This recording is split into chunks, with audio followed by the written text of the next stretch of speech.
ain't pray for you to fall. Young niggas stay focused, but I really wanna crash out. Think about where you at, then think about your past. Young niggas stay focused, but I really wanna crash out. Think about where you at, then think about your past.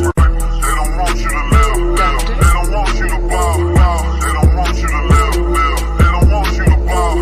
They don't want you to live. They don't want you to ball. Put a smile in your face, then they pray for you to fall. They don't want you to live. They don't want you to ball. They don't want you to live. They don't want you to ball. They don't want you to live. They don't want you to ball. Put a smile in your face, then they pray for you to fall. Young niggas stay focused, but I really wanna crash out. Think about where you at, then think about your past.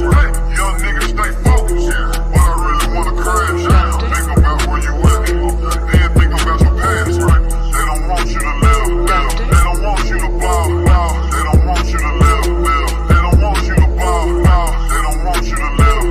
They don't want you to ball. Put a smile in your face, then they pray for you to fall. They don't want you to live. They don't want you to ball. They don't want you to live. They don't want you to ball. They don't want you to live. They don't want you to ball. Put a smile in your face, then they pray for you to fall. Young niggas stay focused, but I really wanna crash out. Think about where you at, then think about your past.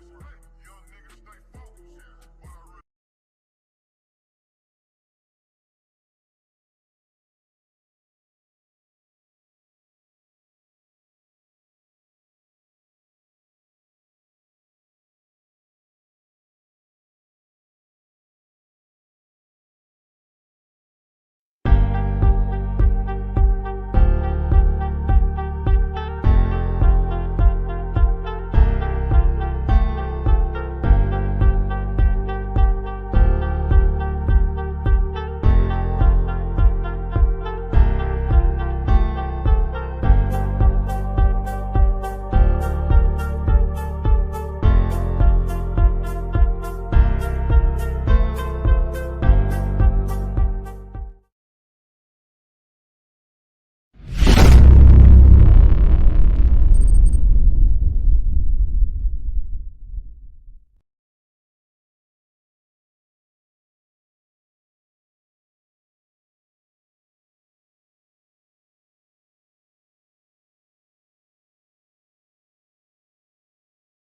Everybody talking about how bad kids is. You know it's bad. But see, you can't say kids bad. I say it for you. These motherfuckers bad. I will fuck a kid up. Don't get mad at me. I'm just saying what you can't say. You feel the same goddamn way I feel. Some bitch kids are goddamn smart for me. Sassy, talking head, shaking and shit. Talk to the hand, talk to the hand. So I'm from the old school, I'll kick a kid ass. When a kid get 1 year old, I believe you got the right to hit him in the throat or the stomach. If you're grown enough to talk back, you're grown enough to get fucked up.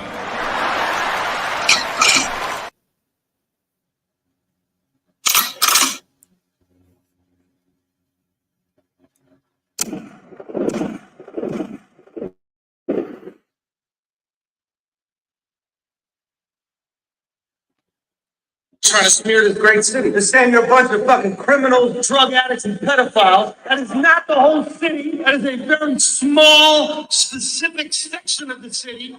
It's called Diddy's house. That is... Diddy go to jail? What's the over-under? Someone asked Shohei Ohtani. I know he got the... Those Japanese love gambling, bro. Or I believe they call it driving. But whatever, man. This is the only reason I think he might be guilty. Every celebrity in LA has had their home robbed except Diddy. And I thought about it, it's like, bro, robbing Diddy is terrifying because what if he's there? You break down the door, he's butt naked on the couch. Meek Mill sitting on his lap, just petting him like a Maltese cat. Meek Mill crying. Oh no, wait a minute. I thought you was finished. He's like, can't stop, won't stop. You try to run out. You run out, the door is locked. You turn around, all of a sudden you hear. You ain't going nowhere. You ain't going nowhere. Can't be stopped now. It's your asshole tonight. Count out loud. Huh? 6, 7, 8, 9, 40, 41, 42. Keep going. Keep going. 7, 8, 9, 1, 2. Keep going. Keep going. Don't cheat on your buddy hops. They suck. Your buddy hops suck. You got.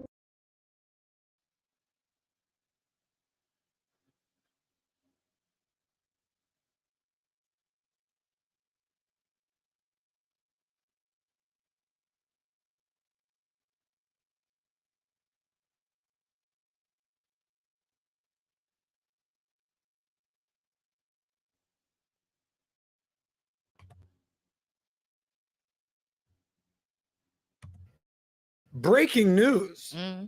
Have any of you guys heard what's going on with this guy Diddy?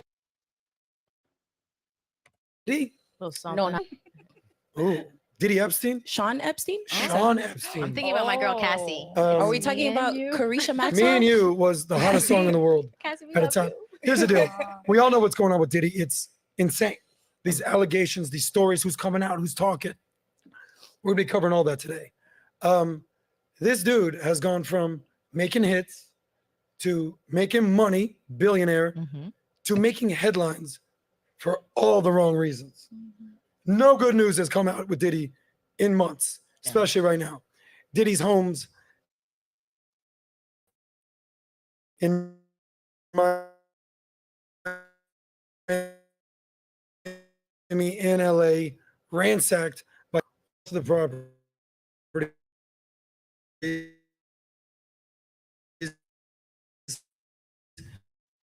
His jet takes off to Antigua. Apparently, white boy drug he was spotted at the Miami Ayliah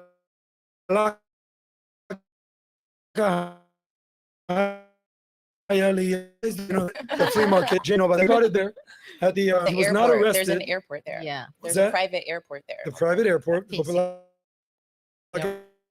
Airport. That not true. Diddy's jet, as of today, actually arrived back in No Miami. Diddy, you know.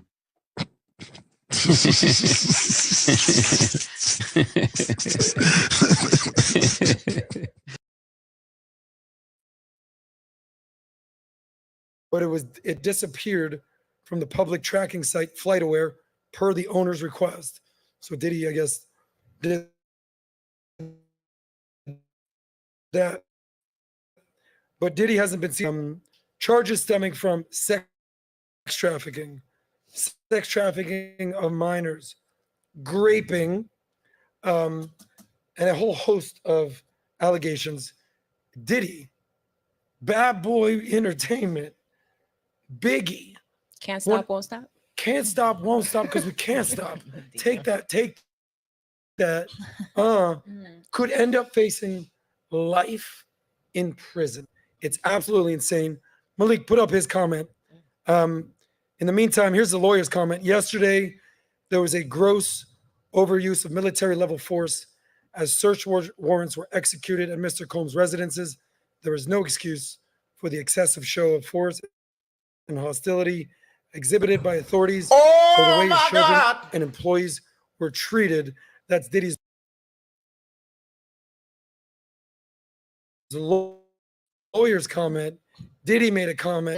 Enough is enough. For the last couple of weeks, I have sat silently and watched people try and assassinate my character, destroy my reputation and my legacy. Sickening allegations have been made against me by individuals looking for a quick payday. Let me be absolutely clear. I did not do any of these awful things being alleged. I will fight for my name, my family, and for the truth. Sean Diddy Combs. Okay. That his name was. Yeah, tell him stop bringing all the minors over here late at night. I live right next to him. He do too much. It be like buses, like big ass buses. You just see all type of shit hop out. Especially at nighttime, like around 3 o'clock in the morning. It gets wild. I'm his neighbor. When my basketball go over there, I just let it be because I don't want to knock on the door. Oh my God. Wasn't it? Here's what I can tell you. We've seen what you said it was. What was the nickname you gave him? Sean Epstein. Sean Epstein. Yeah. Diddy Epstein. Right. So there's stories we've heard in the last few years. The Harvey Weinsteins of the world. Right. The Bill Cosbys of the world. Right. The Epstein himself dude of the world. Guilty. Then there's other stories like the Johnny Depp situation. Turns out she was a lying crazy bitch. Of course. Okay. Russell Brand. What's going on there? He was a Just sex his brand. icon for Right. years in Hollywood. Everyone knew what he's doing. All of a sudden he starts talking politics. Yeah, we found this out. Gets crazy. Some, What was that? Andrew Tate, PBD and myself had the two biggest interviews with Andrew Tate ever. Flew out to Madrid after he got canceled. Flew out to Romania after he got out of jail. You know where I stand. I'm not a big fan of the government. I'm not a big fan of the government. I'm not a big fan of the government. Not a big fan. Not a big fan of the government. I'm not a big fan of the government. Not a big fan of the government. Not a big fan of the government. Not a big fan of the government. Not a big fan of the government. Not a big fan of the government. Not a big fan of the government. Not a big fan of the government. Not a big fan of the government.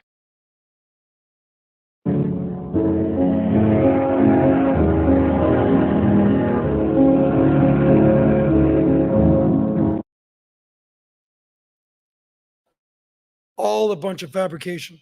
So here's my question. I'm gonna start with my dude Mike. We know that there's stuff that is just straight guilty, and we know that there's stuff is just like, yeah, I don't know about this.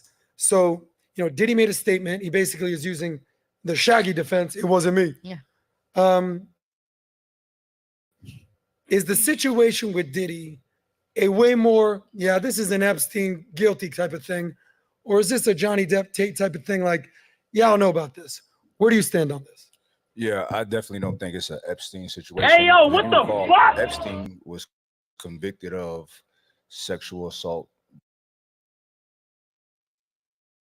prior to the most recent stuff.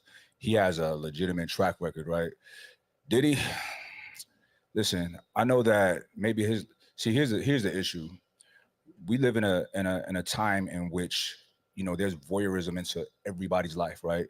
And you're looking into the life of a billionaire who happens to be a star as well, right? So he has everything and everybody around him at all times. The wildest parties. These are things that people used to not be privy to, but now that we are, people are casting judgment on him because it's weird, right? And being weird is not illegal. No, I'm not saying that. Now with the album out, are you paying attention to what?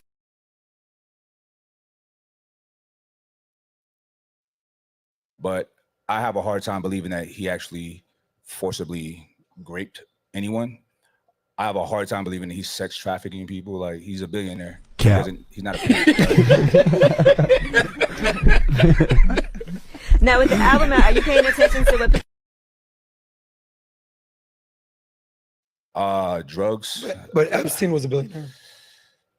Okay, but the sex trafficking. All right. So if anybody know anything about the criminal justice system, what they initially do is they your indictment looks crazy. It'd be like 40 charges, but they're really trying to get 2, right? So that's something that I feel like they can easily throw on there to try to like, oh yeah, he was pimping these girls out too, because they actually flew from here to there, right? Because that's sex trafficking, is flying someone across or taking someone across state lines to have them have sex for money, and you reap the benefits of it. I'm sorry, I don't think that he did those things. Even the Cassie thing, I have a hard time believing that they were together for 11 years and it was as bad as she said it was in the lawsuit. Of course, you got to stack it to try to get that payday, right? But she got her payday and she shut up and just went away, right? People got to look at that. In 24 hours, by the way. 24 hours. And it was breaking news. Here's Cassie, $30 million. So that's what's going on. The next day, settled. Nobody said anything. It was like, She's good. Like, what Here's the thing happened? people got to realize too. Look at these indictments, right? So Diddy didn't have to pay her anything. Like when you have that kind of wealth and you are a part of such big businesses, there's insurances for these things, right? At the bottom of the indictments, there's highlighted like, sign here to make sure the defendant's insurance is in place, this, that, and the third, because that's what these lawyers are going for. They're going for paydays. Just like when that lawsuit hit, there's a couple lawyers, they're interviewing people, everybody that had some kind of dealing with Diddy, like, you sure he didn't do this? You sure we can do that? You know how you get the class action emails?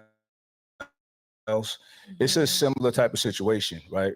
And I can tell you this, there's certain things that I know for a fact, right? And I know for a fact, like the most recent, the engineer, whatever his name is, that allegation. DJ. Academics? No. Rodney. You just made an enemy. Rodney something. Yeah. Sorry. Right, I think it's Jones. Is his last name. Rodney Something Jones. like that. No, I saw Academics do a video on it. I must have misheard what you said. So here's the thing, like, I got a lot of issues with a lot of this, right? Because I know Lil Rod is his name. Lil Rod. Yeah. Got it. I know people that kind of like protects Diddy, right? And the people that I know are honorable people. You're saying you know people, Yeah. security, that roll with Diddy, that runs it. Go right? ahead. They're not gonna be down for certain things. Cap. These are good Now with the album out, are you paying attention to what? ethics, people that don't play that shit, people that's highly sought after by a lot of people because of how they roll, right? So I know that my people are not gonna be okay with certain things. And then you know that they did a whole thing saying the guy got shot in the studio. Diddy shot the guy in the bathroom. Like, I happen to have been there the night after that. They had the whole perimeter blocked off because this is what happens. Diddy was doing his album, so he was trying to collaborate with the hottest artists and producers.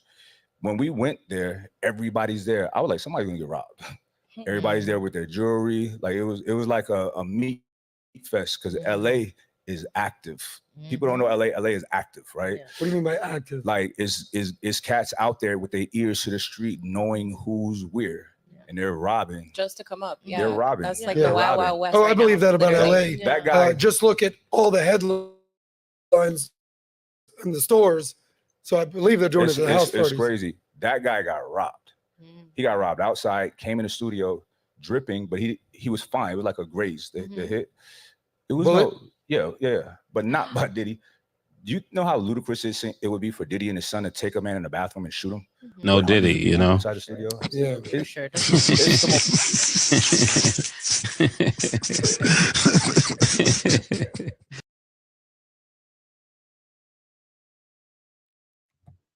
Most bizarre thing, right?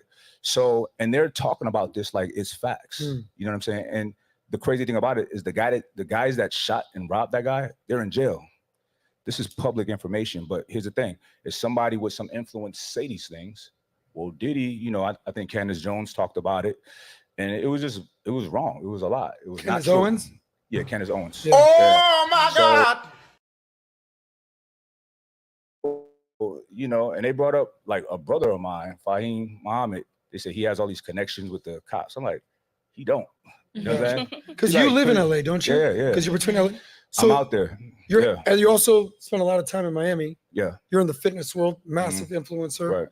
Right. You know security, like you know these people. The who's who. What? Exactly. Yeah. So bottom. Bro, what are you talking about, man?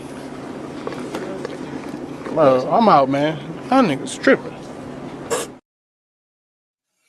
Line is, you know, we did a poll the other day. You know, do you think Diddy did it? Like guilty, innocent until prove it guilty. I think Malik can probably find that. I voted. Or just innocent. What, guilty of what though? Exactly. Yeah. But we're so quick to rush to judgment. This country, the basic premise is innocent until proven guilty. Even Sam Bankman-Fried, which we're going to talk about today, guilty. But until today, he was innocent until proven guilty. We're so quick to rush to judgment. Malik, let me know if you have those results. You can talk. About a year ago, I was sitting in a cafe in Midtown Manhattan, trying to figure out the best AI business to start. Here we go. Guilty AF, 70% almost. 30% innocent to proven guilty. That's me. By the way, That's what I hit. that technically should be 100%. But here's the thing. 2%, if you could run that back, innocent. What is he? The margin of error in any poll What are they is 2 answering? to 3%. What's guilty of what? But guilty of whatever they think is going on. That's an issue, though. People should be like, people should have some critical thinking and have some nuance to their decision making and be like, all right, what are we talking about? Guilty about what?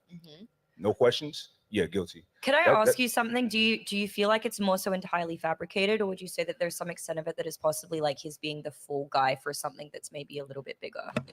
I think that a lot of this is fabrication. I think that, I mean, this guy is a mega successful person who's been with every woman you could think of in the industry. So, and I'm sure people may have not left happy, right? Maybe he's not the nicest person to everybody, who knows? But the allegations, like the graping and you know, things like that, I'm just like, come on, man. Listen, now I know there's some sick people in the world, but you don't wait until you're 50 or whatever and powerful to start doing that to people. That's probably something that you've been doing your entire life. My question, how do we not know that he didn't wait until 50? Because these rumors around him being a narcissist and being possessive and being abusive in relationships aren't new rumors. These aren't things that just popped up when they raided his house. That's not a rapist, though. You know what I mean? That doesn't mean you're a rapist. So as someone who is a woman, right? Who's been in an abusive relationship with a very narcissistic person when I was very young, very impressionable, very similar Lord to have Cassie, mercy. right? We must stay So we're focused, talking about brothers. We must someone who stay focused. she met this person, because you're saying that you don't believe her allegations, because how could she have been with him for 11 years and all this stuff? So being someone who's been in an abusive relationship with someone who is narcissistic, who puts on a front to the world that they're this great person, but behind closed doors, it's a completely different animal. I did stay in that relationship for 7 years. Why? Because I was 18, 19. And I thought that this person, which every woman does in any relationship that she enters at that age, could show me something about the world or about being a better person or perhaps achieving some goal or some incentive for me at the end. Because every 18, 19-year-old good looking woman, when presented with an opportunity to be with someone powerful, that's what she's thinking. So what makes you think that it wasn't 11 years of her fighting this, wanting to leave, but in the same token, it's an abusive relationship. Being in the dynamics of an abusive relationship, that's like psychological warfare every day of your life, the entire time that you're with this person. Why? Because you're terrified that when you do leave, the world is going to look at you and be like, what the fuck is your problem? Because nobody knows that monster. So Dina, behind closed doors. Great analogy here. I'm gonna give a chance to Mike to respond. How did you get out? I woke up one day and I left. Just I like realized that? it wasn't 7 years, just out. Swear to God, that's exactly what happens. You have like this moment of realization where it's either it's my life or it's theirs. So this is it. This is my moment. This is how I can leave. It's just, by the way, a switch. respect to her. Yeah. So couldn't the same be true for Cassie? That's what I'm saying. Okay. It comes to a point where your spirit is so broken down and you've been through all these things which you're taught to be ashamed of while you're in the situation, which is another aspect of the psychological fucked upness that happens in a dynamic like that. So you're taught to be ashamed of the things that you may have done because of this relationship. You're taught to be like, oh, well, when you leave, everyone's just going to think you're a piece of shit anyway. So why would you do that? But like, that's not the illegal part, though. You have Yeah. to be mindful, because I can relate. I can relate to you 1,000%. But what you run into is that it goes from, you know, I'm in this relationship and it's toxic and all these terrible things are happening to me, but you're also there. So you're putting I yourself totally there. get Now, if that, it comes to the point of where, okay, it gets physical in any inappropriate way, if that's, you know, aggressive or the graping and they can prove that, then of course disciplinary action is now if we're talking about the indictment, she does mention all of those things. Dina, one second. For real? Yo, I need to know who fucks with me. You know, like just straight up, like I don't have the time. You know, if you fuck with me, let it be known. Because I'm going to this next era and I'm lining up all the allies. If you fuck with me, let it be known. If you don't fuck with me, be quiet, and I will take your silence as you don't fuck with me. You know what I'm saying? And it's all love. But if you fuck with me, let it be known, because big things. Mentioned she was drugged. Dina, 1 second. Just to be clear here for the ladies, somehow even the men, how many of you guys have been in an abusive relationship? Show of hands. I don't see it. So one. What does that mean, abusive? Say it Yeah, tough. like Define that. what type of abuse? How would you define it? Emotional, physical, There's many verbal. Let's start with We're talking physical. abusive. I don't know how you define emotional abuse. You tell me. I don't know how you define verbal abuse, Right. but physical you can fucking define. Of Yeah. course. How would you define it? I mean, I think there's different levels. Like there's women who have been in, relationships with men who, have like, I guess the gaslighting and all that could be very emotional abuse to a woman, that they're probably in there for so long. It's like back and forth and you're like in this like, huge cycle of that. So that's also abusive. Okay. So It's really difficult because yeah. I feel like oftentimes like women are very quick to call things abusive relationships, and it really kind of no. but honestly they are, because a Yes, lot of they women do. do you know how many women, can you let me Yes, they finish? do. Do you know how many women literally say that guys are narcissistic, that they're this? Do you know how rare it is for someone to actually be a narcissist? What the actual incidence of narcissism is? It's tiny. I'm not women saying misuse these words and throw them around, and it discredits the women who actually go through those situations. I'm not saying that. I totally my give opinion. you all the respect on that, Amy. And you're talking about your generation. No offense. Remember, I'm a little bit older. I come from a different time. You know what I mean? As crazy as it might seem, those 10, 15 years makes a huge difference. Are we 10 years different? You know what I'm saying? Yeah, we are. Really, girl? Yeah, I'm old as fuck. Were you Hold on. I would not believe were you that. sexually or physically abused by that guy? By that person? Yeah. Any form of abuse that you could possibly think of, I was abused. I by wasn't that talking individual. about you as well, by the way. I want to be very clear. No, I I know that wasn't- you're not talking about me, but I know what you're talking about. I know what you're talking about because as he mentioned, we do live in a world of this like perverse sense of voyeurism where these words do get thrown around just because I read a definition in a dictionary. And I think that it applies because I want it to apply to me. I get that. That's not what I'm talking about. I'm talking about the dynamic in this specific relationship as it relates to everything that she said in that indictment. As someone who's been in a position of being in an abusive relationship, I think she's telling the truth. Okay, that's what I want to ask the ladies. Are you guys familiar with who Diddy dated for 11 years? Did we not know Cassie? You could pull her up. Gorgeous girl. By the way, Cassie, if you ever see this, that song, Me and You, thank you. Classic. That helped your boy out when he didn't really have that much game. I was like, just put the song on. It's over. It's done. Sorry, ladies. Who doesn't believe Cassie here? Show of hands. Does not believe her. I would need to read the. Okay. I would need to read it. So- but I need to read the court. I'm not, guys, we're not reading the fucking court case now. You know what she accused of him? Right. Some weird ass shit, physical, emotional abuse, settlement. None of you guys think that she's lying. So Mike was the only guy. I don't think I have that no doesn't. clue. Okay, you don't know. No, I don't know. I So feel you're like just sitting she's- this one out, pleading the fifth. No, I just don't give a fuck. Okay. Yeah. So And my I think main that's the reason problem. why- I think that's the Yep, problem is yep. why so many people give so many fucks about this. Yeah. Like people care so much about the lives of other people, and it's Yeah. fucking disgusting. Cap. And that's what's the problem with society. That's bothering us. Now with the album out, are you paying attention to what So much is that people would rather obsess over other people's lives and not take accountability for their own. They don't want to be the person that they're truly meant to be, and they'd rather jerk off to dudes like Andrew Tate, which I think he's got a lot. Surgeon! I am a surgeon! I am a surgeon! I am a surgeon! Dr. Hunt, I am a surgeon!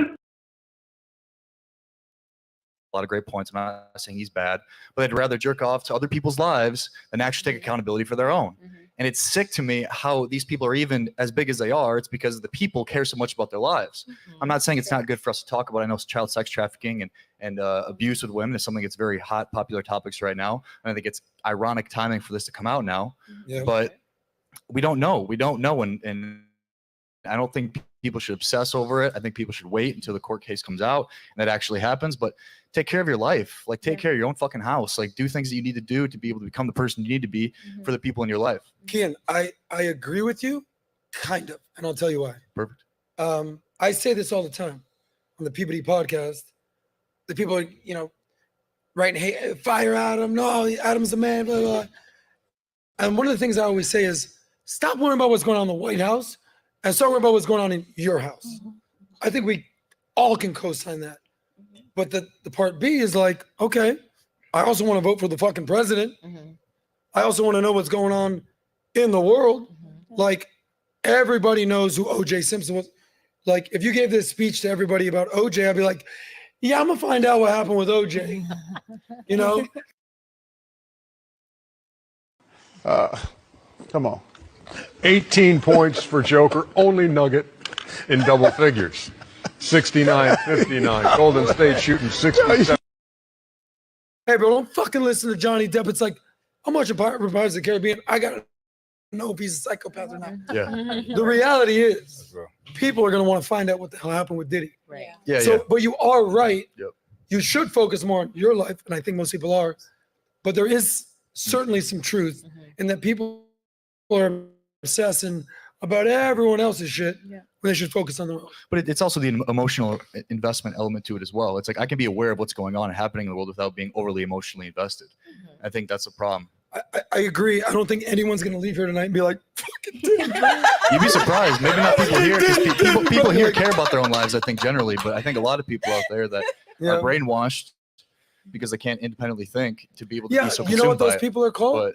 Losers. Right. You know how you fix being a loser? You don't.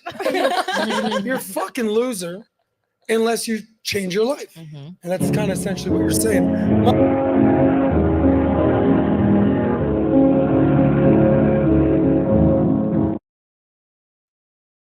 Mike, question for you guys. Speak to the ladies.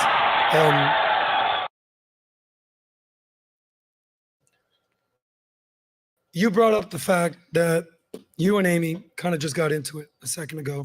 She's like, I love getting into it. listen, It's a ladies, healthy thing. is this your show? You got into it. These two were fighting like cats and dogs. I thought they were fighting. I thought they had to call security. They're about to throw down. Yeah. That's why I got Mike I here. was like, Jay was intimidated. I'm Just gonna like check old my women Celsius. can't believe them. Lying about a fight. that's not true. Here's the point. You bring up a very good point. In the 90s, It's different. if a girl said some shit, it was like, oh, it probably happened. Right. The Me Too movement starts, social media starts. All of a sudden, it's like, yeah, Harvey Weinstein, oh, yeah, okay. Bill Cosby, okay. All right, Johnny Depp, well, no. Exactly. And then the pervading narrative was believe all women, believe all women. And we've Which seen, is a very dangerous narrative. I don't think you should believe Absolutely. anybody. Absolutely. And we've seen videos here we played on the show. Yeah. Like, I think it was the Adam 22 podcast. Yeah. By the way, shout out to you, Adam 22. Yeah, I was here that day. He might be coming soon yeah. here. I was.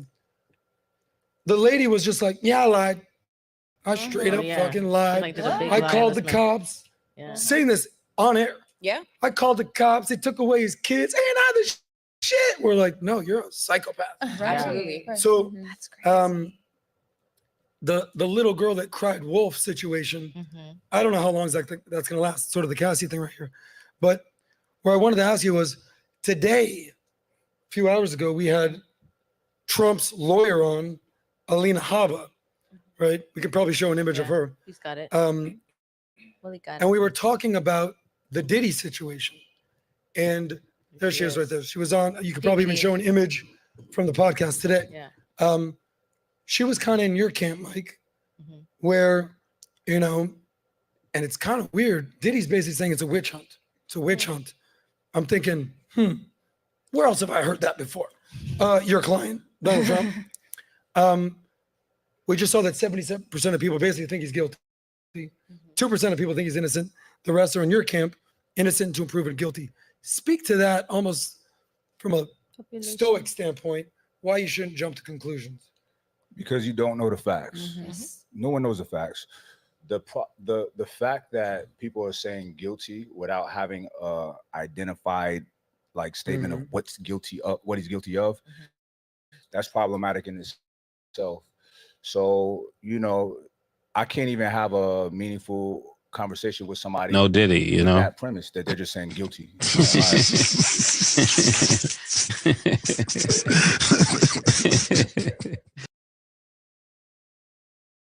You got your mind made up. You're emotionally invested into this. Mhm. I'll withdraw myself from that conversation, right?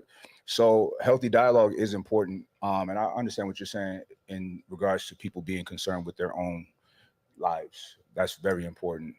But, you know, we're here and this is the show. Absolutely. And this is the topic. And I think it's important to really like have some understanding and some nuance, right? Because people do think, look, Cassie's a beautiful woman, sweet looking and all of that, right?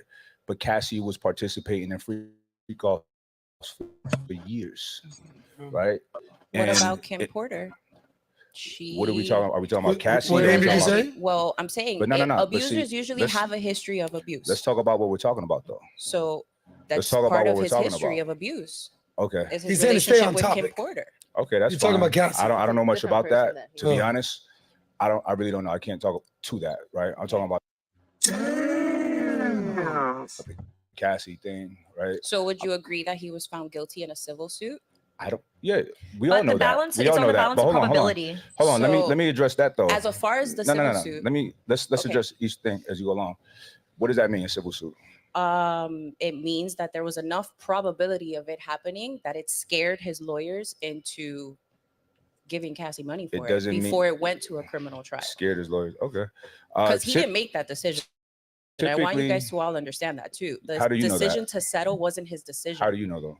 Because when you're a multi-billionaire and you have insurances, like you said, that decision lies with the insurance company, not with him. Is that your world though? Are you in that space? And you I know a lot of people that are in Okay. that space. All right, And I'm when sorry. it's a You're the expert. multi-billion-dollar multimedia company that's under fire, why do you think the first thing he did was step down from Revolt? So that here's the- wasn't his so decision. here's the thing. That was his You don't insurance think so? lawyer's decision. All right. So here's the thing. Emotional damage.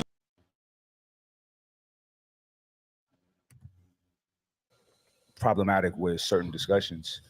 People assert things without knowing, and you're standing on something that you don't know.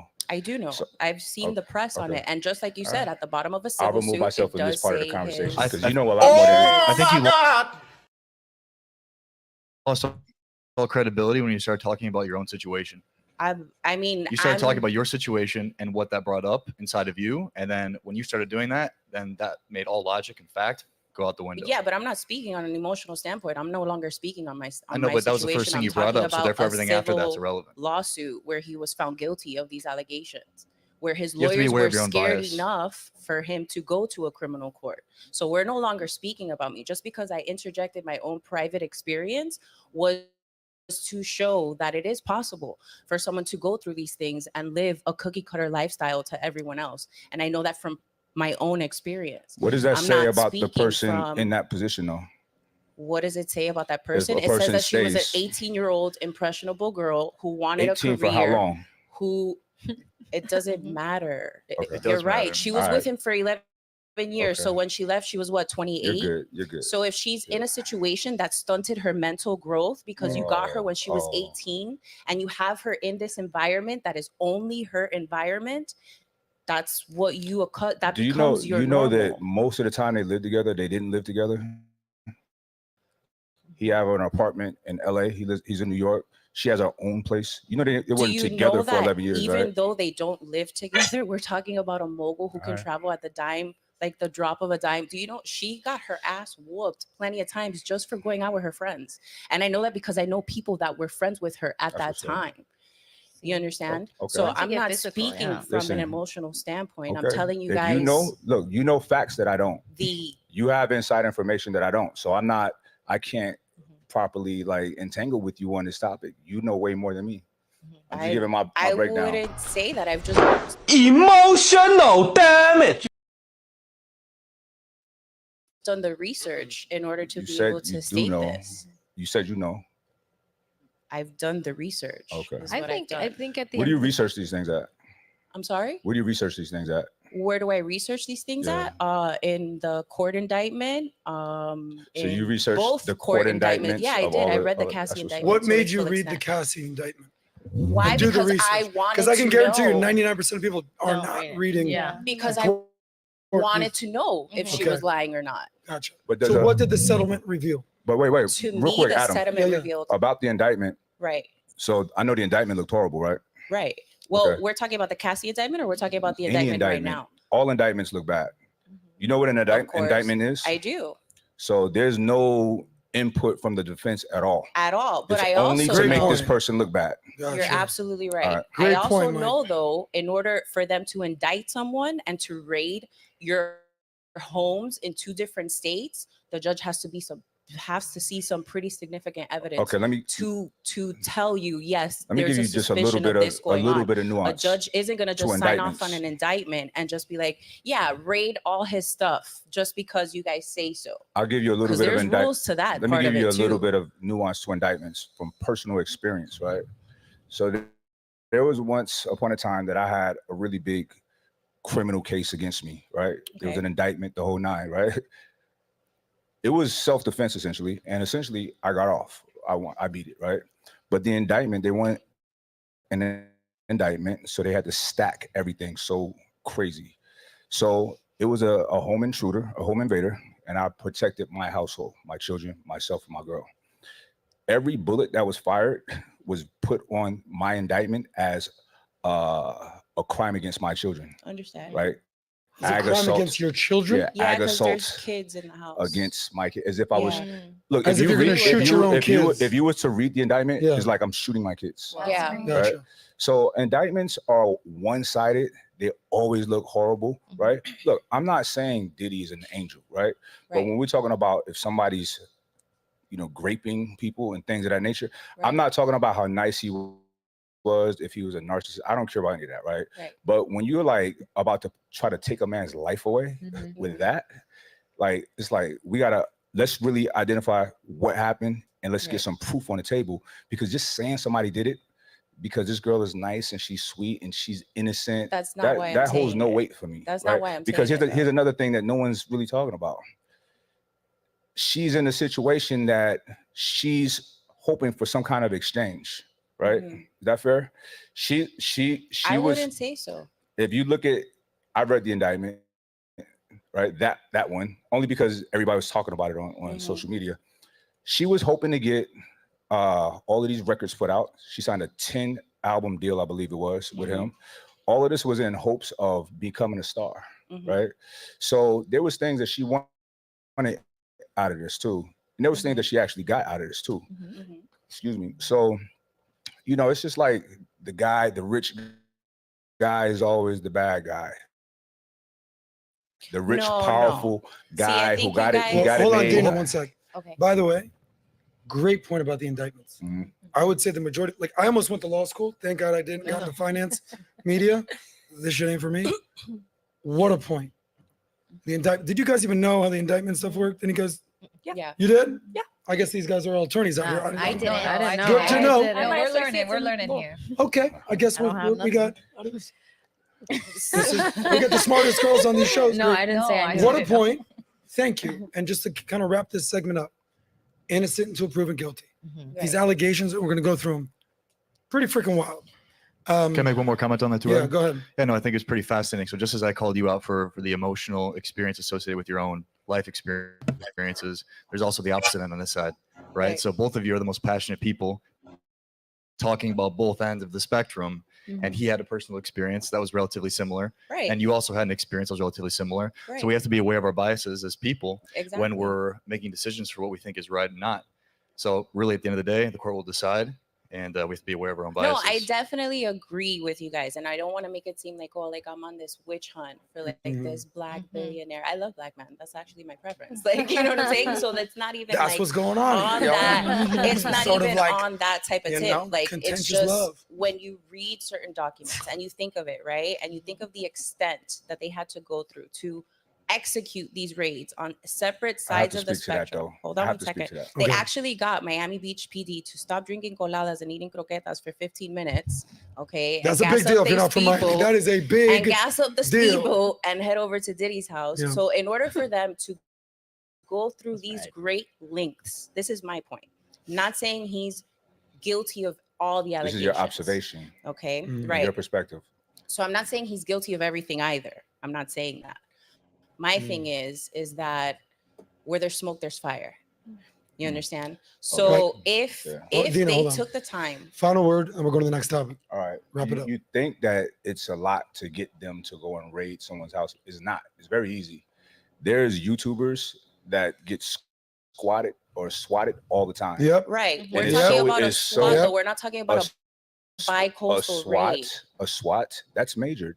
You know how much money that costs the state to deploy a SWAT totally team? get that. That's a military operation. I get that. No, but to you do don't. it bi-coastally? You don't. To do it bi-coastally yeah, for at the same time? a high profile target like Sean Diddy Combs, they're gonna break the bank on that because whoever's going after Trump, the lady in Atlanta, this is gonna be huge for her career, and we cannot act like that doesn't matter. It does. Yep. Right. You're right. So because these district attorneys, their ultimate job is to get as many convictions as possible. If they get a big name, books, interviews, their life changes. Just like in social media, somebody have a viral moment, they're set, right? Everybody's trying to get money, you know? And for those people in that world, that's how you get it. I took down Sean Diddy Combs. Yep. By the way, everybody trying to get money. Diddy's possibly best song ever. All about the Benjamins, baby. Boom. Malik, I totally appreciate the conversation we just had and the rush to judgment. I totally appreciate sort of like the cognitive bias. Well, you know, there's experiences going on. I will say in social media out there, the memes are flying. The memes are flying. The interviews, people who have bias, relationships, trying to get the bag, trying to capitalize on this momentum. People are talking, birds are singing. You got the picture of what I guess Diddy looks like right now. That's what's going on the internet right now. They're talking about Diddy Epstein. That's Epstein. Okay, absolutely. But this is the type of thing that people. Did you find that Miami Herald article? Miami Herald, probably the most reputable newspaper here in Miami. Today, I got a real doozy for you. We're going to go over one of the ways that the script is complete. Have that? Yeah. Allegations are true. Diddy's case shows the pattern of another abusive, powerful man. There was another opinion. Yeah, opinion. There was another article called "Is Diddy the Black Epstein? Is Diddy another South Florida?" So they're making this comparison. That's wild. Easy to do, which I understand. You're like, but this is the times we live in. But here's what I'll tell you. You're going to pull up this interview in a second, or these clips from this guy, Reggie Wright, and we're going to talk about, did he have any bias here? Great point. By the way, in this suit that they're talking about, here's some of the names that were mentioned. There are going to be more. I assume if this gets as big as it will, every rapper who was part of Bad Boy, Mace is going to be back in the house. Junior Mafia is going to be there. Death Row Records, everything was Suge Knight. Tupac, rest in peace. I don't know, that's not happening. Snoop, Dre, but here are the names that have already been mentioned. I said those are names that could potentially be Prince Harry. Oh, wait, Yeah. All right. Bishop T.D. Jakes, Yep. one of the biggest What? Preachers. people in the religious world out there. No way. Cassie, obviously we talked about her. Cuba Gooding Jr., who I can tell you, Cuba, shout out to you. See him everywhere in South Beach. Yeah. That guy's everywhere. Young Miami, I guess he dated her. That's his girl. Yeah. Is money, honey. All we talk is money. All we talk.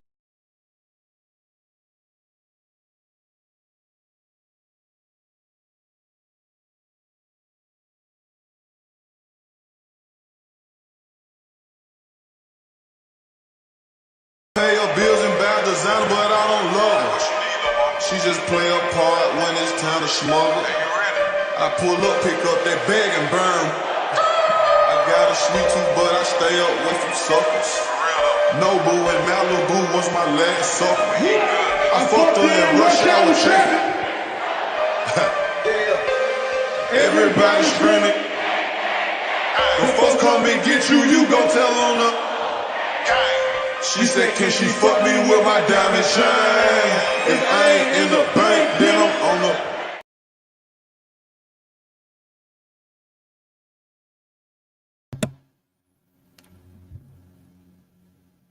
All right, now it's the midnight hour. How y'all doing? How y'all doing? Everybody that stopped by, I appreciate you. Miss Doris Marius, how you doing? How you doing? Thanks for stopping by. You know, we got the No Diddy show. No Diddy. Or Diddy.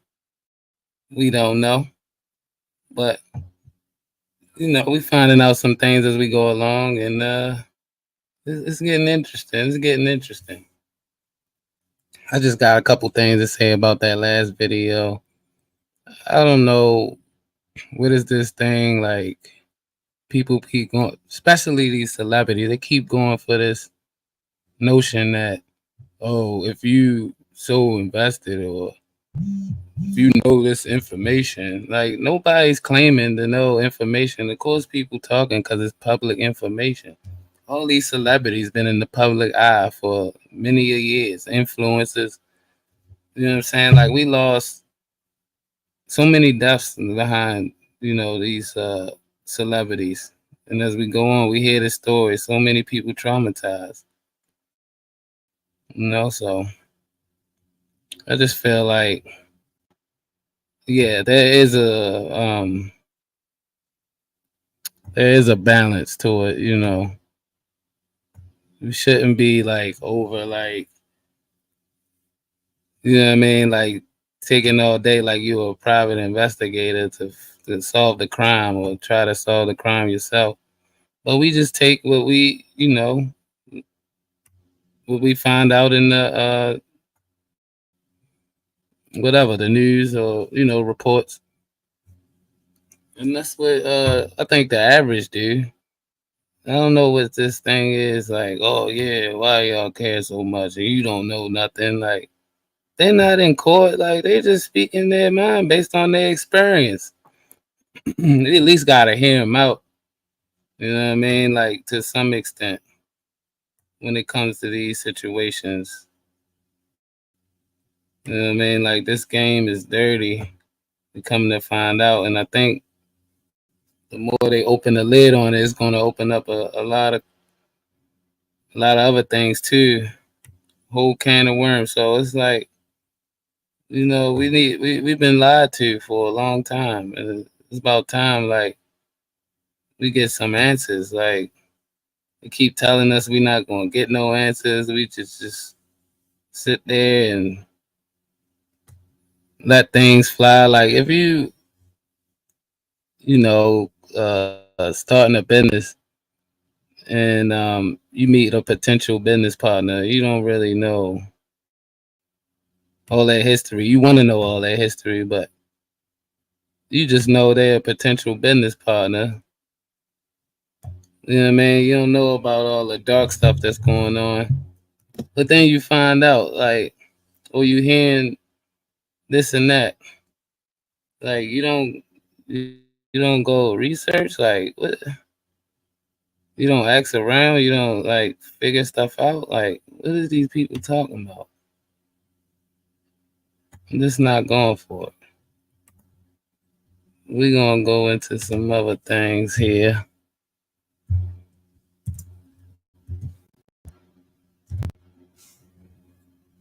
Mm-hmm.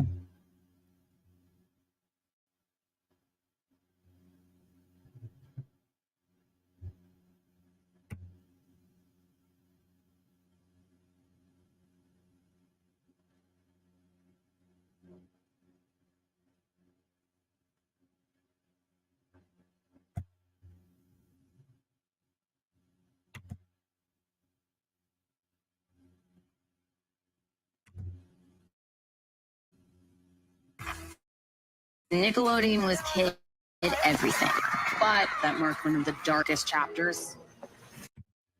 If there was something that he was interested in, he. I'm a hungry individual. I want to grow. I want to learn. I came across the Google Career Certificate. My boss really just. This gentleman here is Jean-Michel Basquiat, a famous painter from New York City. And actually, he sold a couple paintings worth a lot of money, like in the 100 millions. I didn't really know about this guy too much. I heard his name, but I never researched him until like maybe a couple years ago. But it's funny, I have family that's like, in the art and stuff like that. Like, I don't know if they, in the other stuff, but kind of cherish those moments that we had and can't really believe that this is the same person. My name is Lisanne Basquiat. My name is Janine Herivo. We were there during the life and times of our brother, Jean-Michel Basquiat.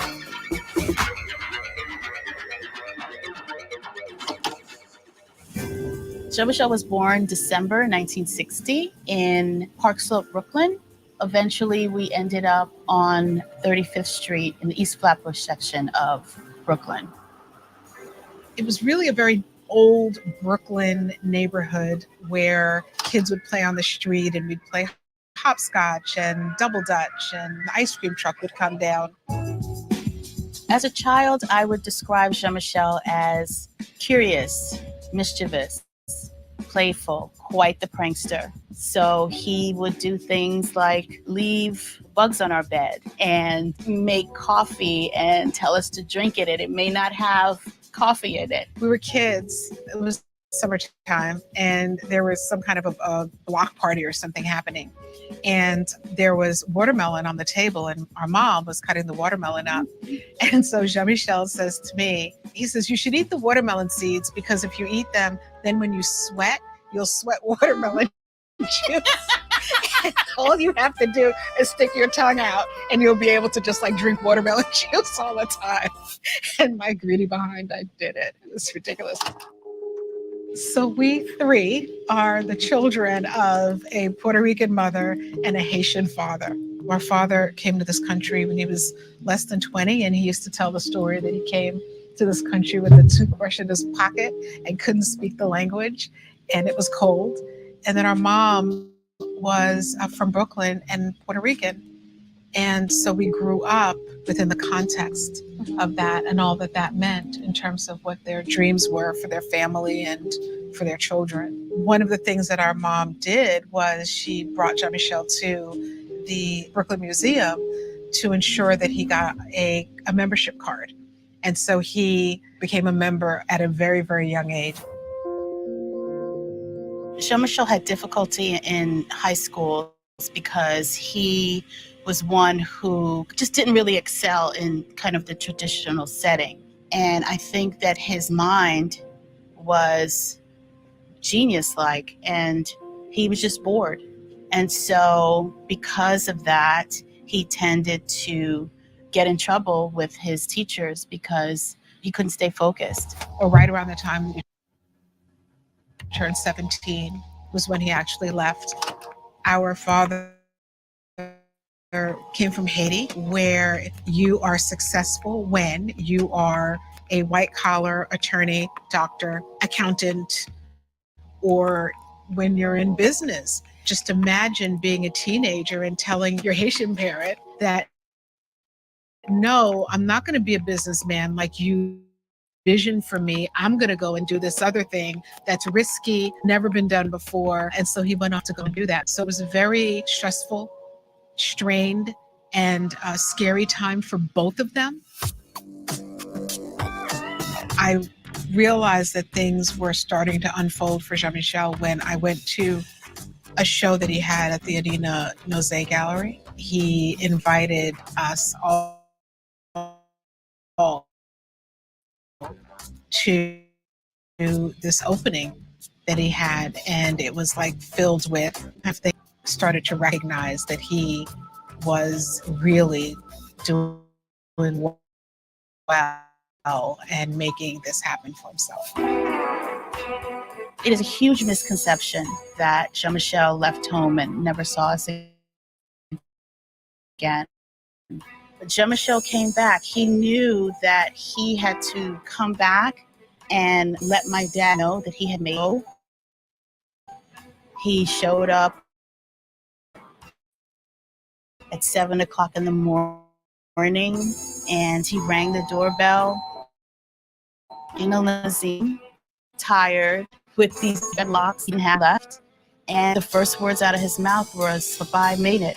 I think that was a very proud moment for him, to show my dad that I had a purpose. I was determined to do this, and I did it successfully.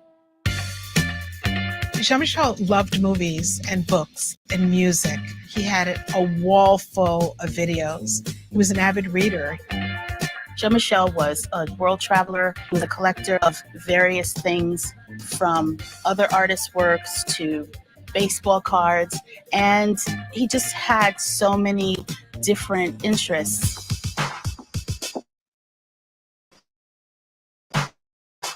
Jean-Michel hung out a lot. You know, it was kind of part of that time period. So he was at the Mud Club, he was at Aria, he was at the Palladium, and, you know, he was frequently at Mr. Chow and going to other art exhibits. And, you know, it was a fast-paced life. It was a partying life, and it was fun. If there was something that he was interested in, he dove right into it. You know, doing the runway in Paris for Comme des Garçons, being in a noise band, really kind of immersing himself in food and culture and travel, the DJing. Rituals in Africa. I think Jean-Michel was really trying to break through the barrier and the constriction of the way that Black people were being portrayed at the time. It was like there was one story for every Black person at the time, where it was like a kid grows up in poverty, is exposed to certain things, and he himself was a child of an immigrant father. And he grew up in a middle class and upper middle class lifestyle. And it frustrated him that there seemed to be this very singular way of looking at people living the Black experience. And I think he also was very clear about who he was as a Black man, and the way that he portrayed himself through the symbolism of a crown. He knew that he was royalty. He knew that he was valuable. His success also, in a lot of ways, took him outside of his circle and into another circle where he, in some ways, was alone. Jean-Michel was frustrated at times at having to defend not as much his work, because his work is phenomenal. What he did have to defend was himself. He had to defend his identity. He had to defend the image that people wanted to have, where they wanted him into, for example, being a Black artist. And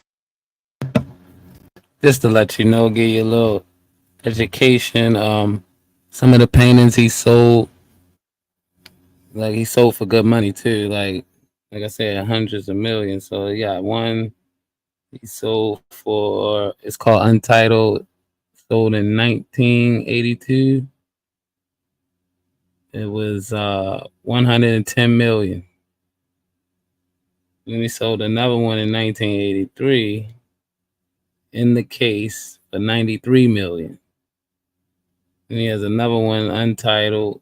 It was in 1982 with a devil, 85 million.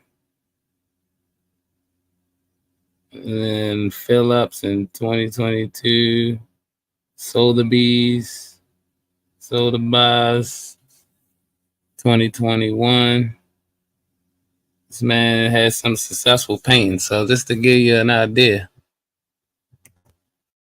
As an artist, he was very frustrated at the questions that would be posed to him.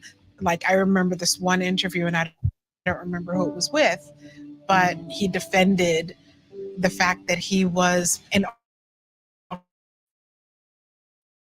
artist in residence versus the way that he was being portrayed with dreadlocks, women, where they were throwing food after him. And so he was given this kind of dual role of introducing his artwork to the world and also having to defend his humanity. March Madness! We're ready for March Madness on YouTube TV. The collaboration show between Jean-Michel and Andy Warhol, for whatever reason, received really negative press. And the critics were not kind to the work and to Jean-Michel. And some of the words really dug deep for him and really affected him mentally.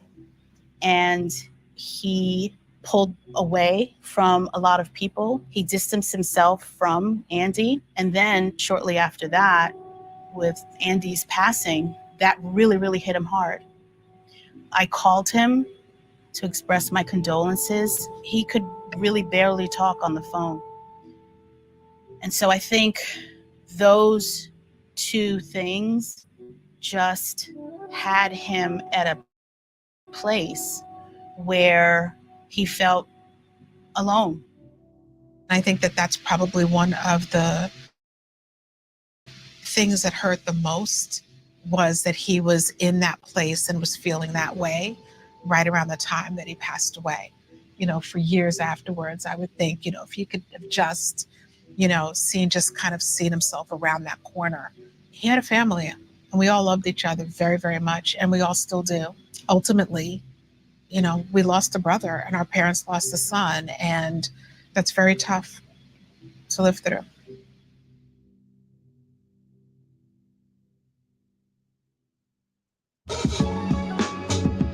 It has been humbling and mind-blowing to see people from all walks of life, from all over the world, who have all of these stories about their own struggles with their own identity, and then having discovered this artist named Jean-Michel Basquiat and what that did for them or how that has impacted them. For me, the best thing is knowing that Jean-Michel is proud and smiling and happy, and seeing that we are making sure that his voice is brought to a younger audience, and making sure that his work is being seen by those who may not have the opportunity to get to a museum, who may have never been to a museum, but are interested in seeing work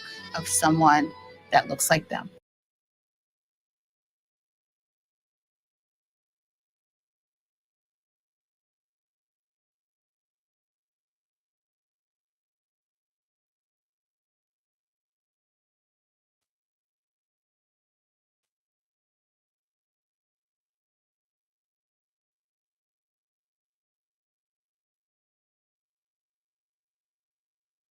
Every 16, like y'all bitches don't want no problem with me. I'm Jay-Z's right-hand bitch and I'm Nas' right-hand bitch. Y'all don't want no problem with me. I'm a beast on that microphone. I'm telling you, bitches got a real problem. Like they talking crazy, but like Hov had to really stop me. Like Hov had to tell me, like, Fox, it's not worth it. These bitches ain't worth it. Like literally sit me down and sit on my hands, because I'm like, I'm going in, I'm gonna murder these bitches. He's like, these bitches ain't worth it. Like you taught them how to do this. Like they had you on the wall in school. Like Foxy, a little Kim poster. Like y'all laid the blueprint. Y'all taught them how to do it. So the good thing is that, you know, like I was talking to Pharrell the other day. Pharrell was staring at me in the studio. Like I said, what's wrong? He was like, nah, boy, you just still looking like yourself. Like ain't nothing changed. You ain't fucked up. You ain't looking creepy. Like you still looking like Fox. Like I'm like, wow. So that means a lot for me, that, you know what I mean, no matter what I went through, front page newspapers, trials, and, you know, they tried to really get me. They tried to really get me in jail, and I had to fight and fight and fight. But you know, the fight ain't over. I feel like I'll lose a couple battles because I know I'm gonna win the war, baby. All right, Foxy, man, you always, I hear the streets, you always fuck with real niggas, man. You understand what I'm saying? How you get with Chaz from the Black Hand? How did this happen? Black Hand, some of the realest people. Let me tell you, Yeah, Chaz, I need Chaz in on this. Let me tell you what's even further. It was crazy. I've been in the game 14 years strong, like officially as a signed artist, 14. And again, if you do your homework on me, from every nigga I fucked with since I was 14 was a live gangster nigga. Like I just have a thing for live gangster niggas. Like I still do VIs. I'm still up north. I'm still in the feds. Like going to see dude. Like I take care of a lot of niggas. And when I just knew that I had to make a change, like shit was going wrong for me. I felt like I was just heading for self-destruction. Like I had niggas around me who didn't care if I fucking just whatever, like fell off the face of the earth as long as they run me into the ground. And what didn't I do? And the greatest of all times with me, like what next? Now I have to build a motherfucking empire. Like I'm the only bitch that can do it. None of them bitches don't look like me. They're not smart like me. Them bitches don't act like me. They don't got the team like me. They don't got the respect like me.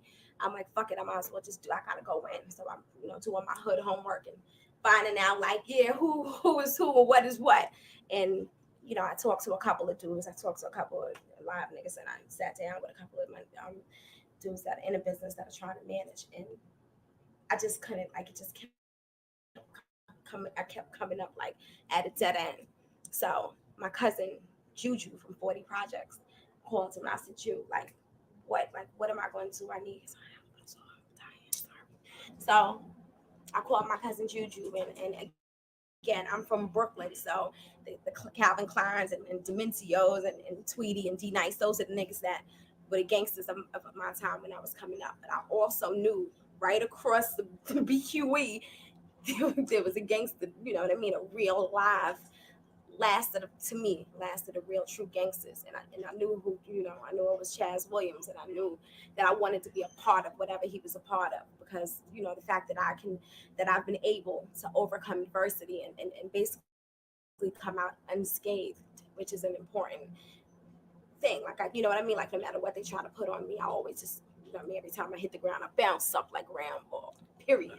Period. So I called Chaz. I got Chaz's number. I went to the hood, went to a couple live niggas. Yo, I need Chaz. Chaz now. He hit me back. I called him.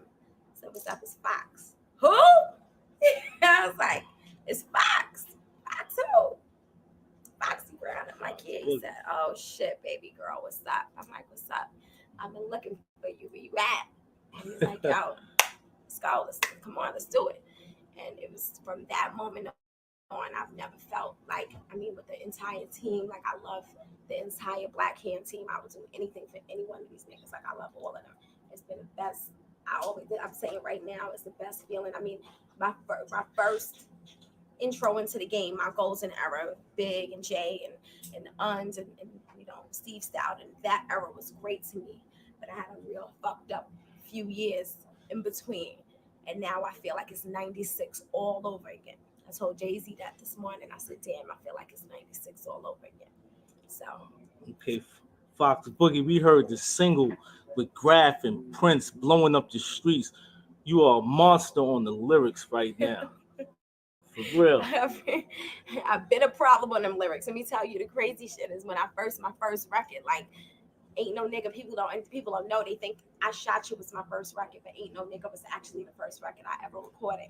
And with Ain't No Nigga and with affirmative action, when I was chopping up weight, talking about 32 grams raw, chopping it half to 16, double it times 3, we got 48, which means a whole lot of cream. Divide the profit by 4, subtract it by 8, we back to 16. I add the other 2 to mega bring it through. Now let's see if we flip this other key, then it's more for me. Mad coke and mad leak plus a 500, cut it half is 250. Now triple that times 3, we got 3/4 of another key. Like the shit that I was on at 14. That's what I'm saying. Bitch, my rhymes at 14, y'all can't fuck with. You know what I'm saying? So and people used to really say, the world, I had that label on me, like, she doesn't write her rhymes. There's no way a bitch can think of no shit like that. And I'm saying, yeah, because they don't know what kind of bitch I am. Like they know that I'm come from a good family. I don't ever get this twisted. I don't ever denounce my background. I don't ever front like, yo, I'm from the projects. Yo, I don't front like that. I came from a really good home, great parents, got a great education, but I always was a beast. I have a heart, and I always fucked with just the realest and the livest niggas, and I think that's why, you know, they fucked with me the same way. But as far as that pen game go, Jay finally this year, you know, let him know. Niggas asked him straight up, like, yo, what's the situation with Fox, man? And ain't no nigga like, did you write this? He said, man, she wrote every motherfucking word on everything we did. And I'm like, thank you. Like, thanks. So that's why I would have assassinated, honestly. I would have really assassinated a couple of bitches and really stopped some careers. But, you know, I value, I'm a funny girl, and it's not too many men that I respect. Like, I have to really respect you to fuck with you, and I got to do my homework, and I got to find out who you are and what you're about. Like Chaz, I respect Chaz. Is like my father, and I don't call nobody. I have a living gangster father, and I don't call anybody that. Chaz has that title for me. He's treated me like a daughter. I'm his daughter. I'm his artist. I'm his everything in one. And it feels, when you have that, I remember Mary J. Blige, and I always talk about this, like, when you know you got a nigga that has your back, you are right. You go in. It's bulletproof love. You gonna go in and you're gonna do whatever you bust. Go ahead, go bust your gun and do whatever you want to do. I got you. And you feel safe. You feel like if you fall, you got somebody that's gonna catch you. So it's really about to be great. I mean, we put out a freestyle with the crew, basically. We just got in there and just did a freestyle, me, Prince, and Graf, and they are going bananas. Everybody is like, oh my God, she's back. Wow, she got in. I'm like, word. Wait till they hear this crack. So, like I said, I got Brooklyn right now. I gave y'all six. I ain't doing nothing with it. So, I'll come back.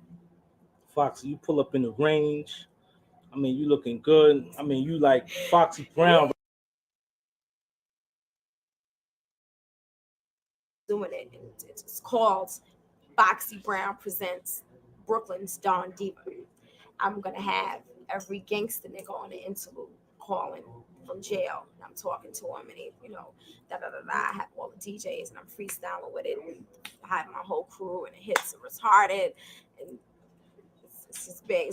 But all that aside, one thing I want to talk about is female rap. Yo, who's that? Come on. With all that aside, I definitely want to bring up the fact that people, and I know that I have a reputation for being aloof or being, people don't think that I fuck with girls because they know that I run with them, but niggas said they don't think that I fuck with girls at all. Like, they're like, if I don't fuck with the bitches and rap bitches, no, I don't fuck with them rap bitches at all. I fuck with my genuine friends, and I have two genuine, well, three, because one is rap, I'll say two in the business. Three genuine friends in the business. One is Kamara Lee Simmons, who is like my sister. Wow. The second one is Maya, who's one of my closest friends in music, period, ever. We vacation together, we do everything together, we sit in the phone, we cry, we go through our heartbreaks together. And my sister, my right hand, I'm talking about, I don't go anywhere without her. Like, I knew from the day that I saw her in Justin's auditioning before she even made the band, I told Puff, I whispered to Puff, I said, listen, if you let her go, you're wilding. And he was like, nah, chick, she nice, but I said, listen, if you let her go, like, she's a star. And I went up to her and I was just like, yo, who is this? Who is this? Hold on, let me give her her right introduction. Let me give her her right shit. I'm like, hold up, you a star. What people don't understand is she's never put out a solo album yet in her life. She's about to put out a solo album in the mixtape, but she never put out a solo album yet. But her visibility and her show, y'all, please, can y'all please, like, please, son, what the fuck is that? For real, like that. That's a little disrespectful. No, God, be wildin'. Come on, man. Like, you can hear it. Hey, yo, what the fuck? Okay, same energy. That didn't happen. Don't give me ice, girl. Like, see, that's why I eat that bitch for Okay, let's back to your friend. Rest in peace, you barking man. Look, you know what's that? Okay. No, what I'm saying is, she's never put out a solo record. This is what is impressive to me. She's never put out a solo record in her life, but she has garnered more publicity and more fans than a bitch that sold 10. Her visibility is equivalent to a bitch that sold 10 million records. And the bitches that go at her, like for real, I mean, I need to let y'all bitches know if nobody else is telling y'all are some bum bitches, like bum bitches. Like, bitch, we don't do that. Like, y'all bitches is that's not how.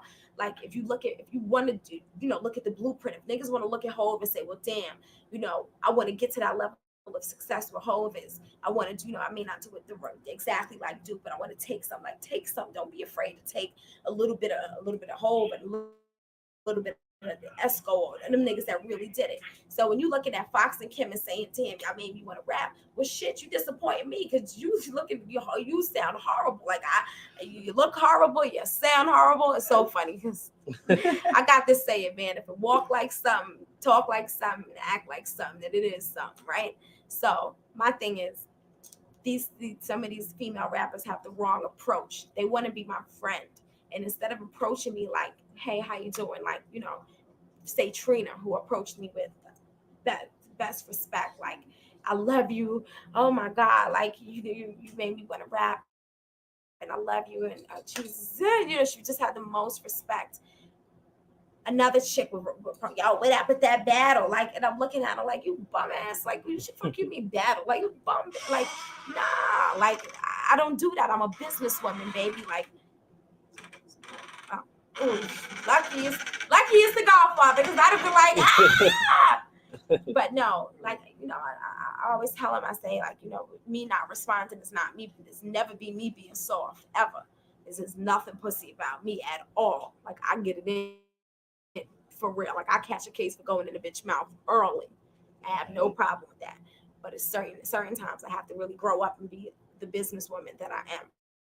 I have liquidity and benchmarks, publishing deals, and homes I own, and estates I run, and little nieces and nephews whose lives are in my hands. Like, I can't waste my time with these bitches that don't have anything. Sound scan after having one of the biggest records in the country, you sound scan 20,000. That's hard. Like, you need to just give it up. It's over. Like, it's over. Give it up. Go back to being a mother. Kid, y'all mother, and y'all are mothers. Like, y'all are mothers. That's the funny thing. These bitches' mother got kids.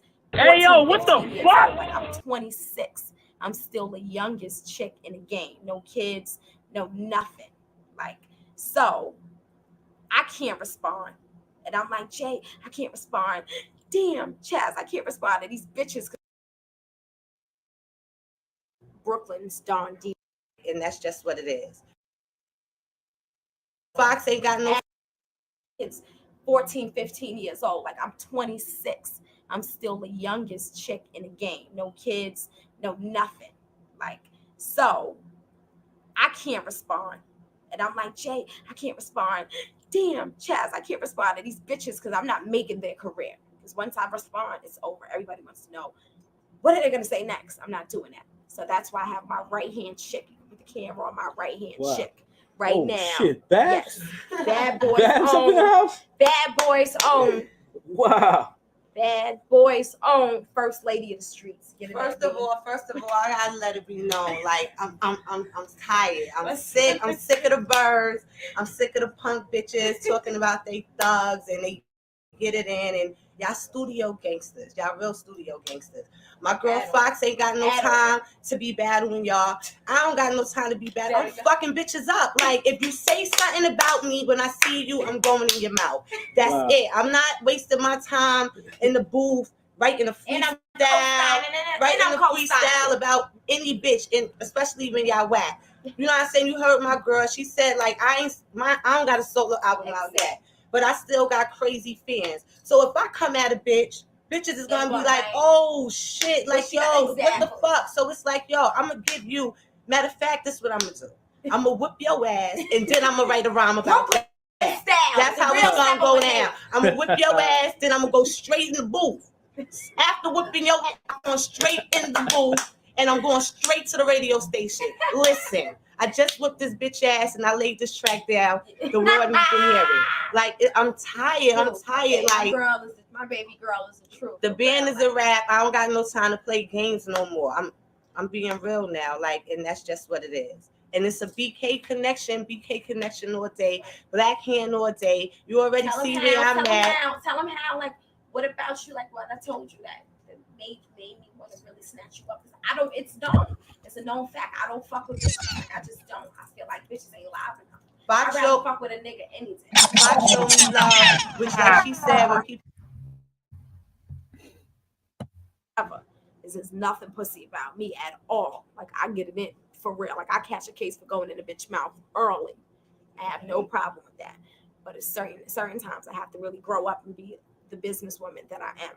I have liquidity and benchmarks, publishing deals, and homes I own, and estates I run, and little nieces and nephews whose lives are in my hands. Like, I can't waste my time with these bitches that don't have anything. Sound scan after having one of the biggest records in the country, you sound scan 20,000. That's horrid. Like, you need to just give it up. It's over. Like, it's over. Give it up. Go back to being a mother. Kid, y'all are mothers. Like, y'all are mothers. That's the funny thing. These bitches' mother got kids 14, 15 years old. Like, I'm 26. I'm still the youngest chick in the game. No kids, no nothing. Like, so I can't respond. And I'm like, Jay, I can't respond. Damn, Chaz, I can't respond to these bitches because I'm not making their career. Because once I respond, it's over. Everybody wants to know, what are they going to say next? I'm not doing that. So that's why I have my right-hand chick. You can put the camera on my right-hand chick right now. Shit, Babs? Yes. Bad boys Babs up in the own. house? Bad boys own. Wow. Bad boys own first lady of the streets. Get it First of all, I let it go. Like, respond, it's over. Everybody wants to know, what are they going to say next? I'm not doing that. So that's why I have my right-hand chick. You can put the camera on my right-hand chick right now. Shit, Babs? Yes. Bad boys Babs up in own. the house? Bad boys own. Wow. Bad boys own first lady.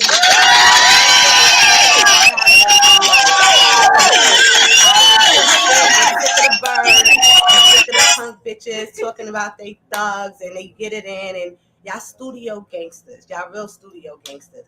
My girl Fox ain't got no time to be battling y'all. I don't got no time to be battling. I'm fucking bitches up. Like, if you say something about me when I see you, I'm going in your mouth. That's it. I'm not wasting my time in the booth. Now, with the album, are you paying attention to what? Writing a freestyle, freestyle about any bitch, and especially when y'all whack. You know what I'm saying? You heard my girl. She said, like, I don't got a solo album out yet, but I still got crazy fans. So if I come at a bitch, bitches is gonna be like, oh shit, like, yo, what the fuck? So it's like, yo, I'm gonna give you. Matter of fact, this is what I'm gonna do. I'm gonna whip your ass, and then I'm gonna write a rhyme about that. That's how it's gonna go down. I'm gonna whip your ass, then I'm gonna go straight in the booth. After whipping your ass, I'm going straight in the booth, and I'm going straight to the radio station. Listen, I just whipped this bitch ass, and I laid this track down. The world needs to hear it.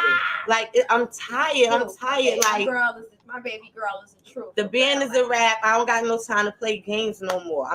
I'm being real now. Like, and that's just what it is. And it's a BK connection all day. Black hand all day. You already see where I'm at. Tell them how. Like, what about you? Like, what I told you that made me want to. I don't even know if I can say this, and y'all gonna laugh at me. I'm not gonna laugh at you. I promise you, we're not gonna laugh. When I grew up, right, and I remember.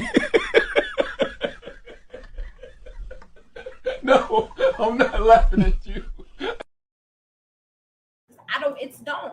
It's a known fact. I don't fuck with bitches. Like, I just don't. I feel like bitches ain't live enough. I'd rather fuck with a nigga any day. Fox showed me love, which, like she said, when people meet her, they be like, oh shit, I didn't know you was that cool. I was the same way. Because, you know, I hear the stories too, but I also know shit that be in the media ain't true. So I wanted to see it for myself. So she came at me like, yo, I fuck with you, Babs. And I'm like, word? Because to me, that's like something big, because when I was young, you know what I'm saying, still writing my rhymes, like, she got on at 14 and I was 14, like, damn, I seen her on TV. I'm like, oh shit, bitches getting signed. Like, oh, word is going down, and they from BK all day. Kim and Foxy doing it hard. You know, all of that hot shit. So to be rolling with her and me and her just tight like sisters doing our thing is just crazy And right now. it ain't no fake studio. Like after the studio, we don't see each other. I know her pops, her moms, her family. Exactly. We go to church together. I take her to church with me. We go to the same church. We have dinner together, family dinner. Like it's real. It's a real friendship. Exactly. So I'm telling y'all now, like that's personal. So if you go at my girl, you taking your head off. And if you go at my girl, I'm taking your head off too. That's what it is. And just because you see it, MySpace friends, you got about my girl got about 500,000 friends. That's crazy. Right. And they It's put a crazy. record out the same 6 years. Like ain't put.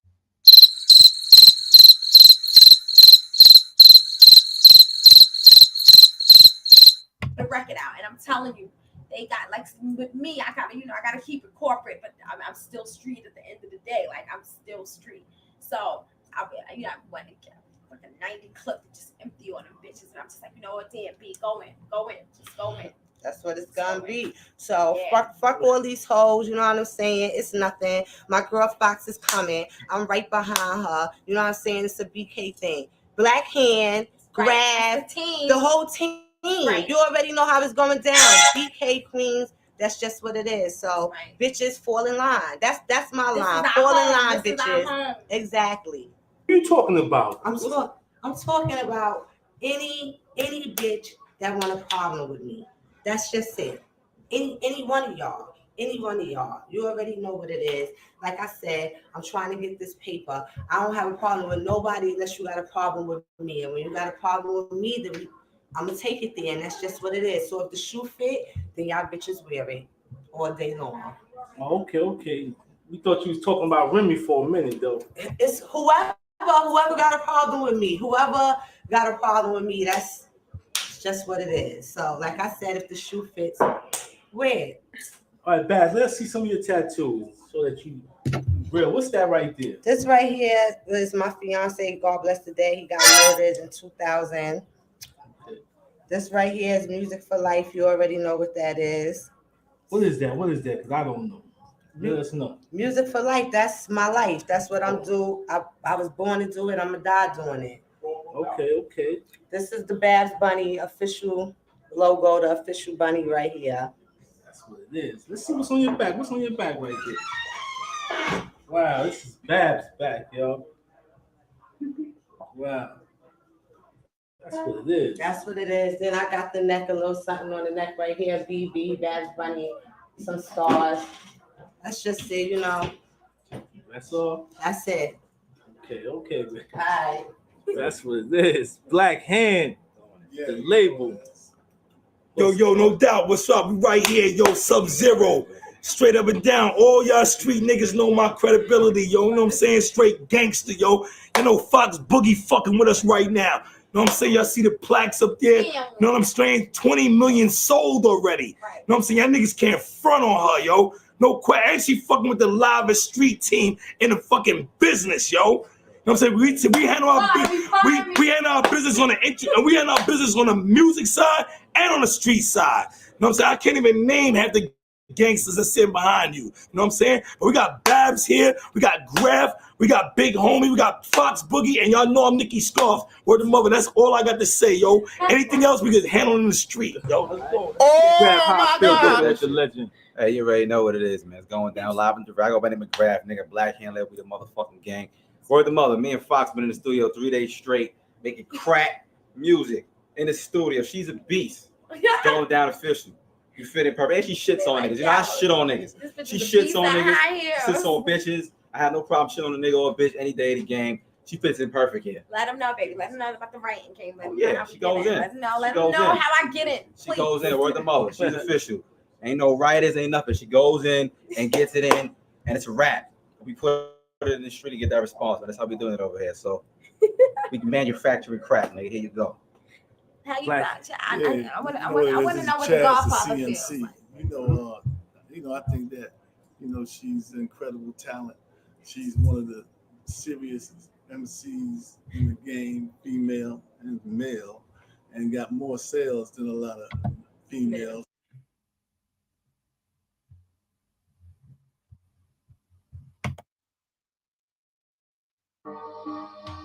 Wells Fargo has donated $60 million to advance homeownership in underserved communities as part of a $525 million donation to support housing affordability solutions. If this isn't in YouTube Rewind 2017, I will shoot YouTube office up. I don't think you have the facilities for that, big man. You understand?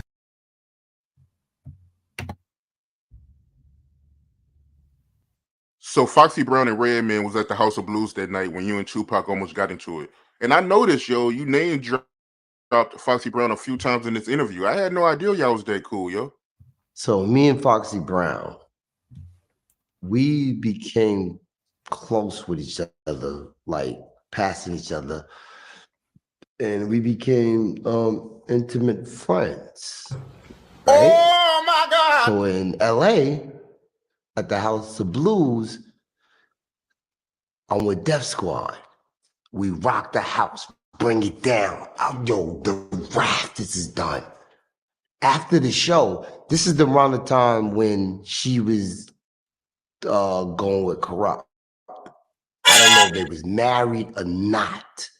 So after the show, you know, because I've seen her in Brooklyn too, and sometimes, and I was dealing with her. I was trying to, you know, date her, be a boyfriend, girlfriend. And then Wendy Williams on the radio was like celebrity sightings. They seen us coming out of a hotel. And then Eric Sherman was like, yo, they got you, she got you, Keith. Wendy got you. They talk about you in boxing. I was like, all right, boy, yeah, it's cool. I'm gonna be spotted. But after the show, like we rocked hardcore, went into the hotel, and she gave me hardcore head. You know what I'm saying? Hardcore head. And then I ate up, but I never her. And then she was with Corrupt at that time. So we was coming out of the hotel after she gave me head, sat me in the chair, gave me head. Oh my God! So we was coming out of the hotel, the Lamar Trion, and we was coming, the Corrupt was coming, and he was coming. He was coming. And I said she was coming out the hotel, the elevator, and we was walking. And I said, oh, I see what you're trying to do. You're trying to pin, it was the East Coast, West Coast going on. And she said, and I said, yo, I see what you're trying to do. You're trying to pin two rappers against each other. So I slipped off and went the other way. And she went right to him. She belongs to the streets. Time when she was with him, you know what I'm saying? And God bless the dead. I ain't gonna say nothing, but at the Apollo, DMX. Bomb the boom. With her, you know what I'm saying? But with me, yo, your head. Ate the. Then I was going to Brooklyn and then angry. She's like, not in my brother's room, Keith. No, not here. Head, bang, bang, bang. In the hotel. Then they got married. I was like, oh, that's when I knew females are no go. Yo, she's a main artist. Whopping me off.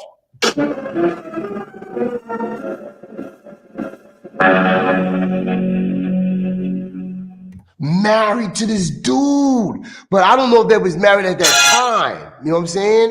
It was around that era. And then they was beefing with the other girl, the Nivea they Corrupt was with at that time.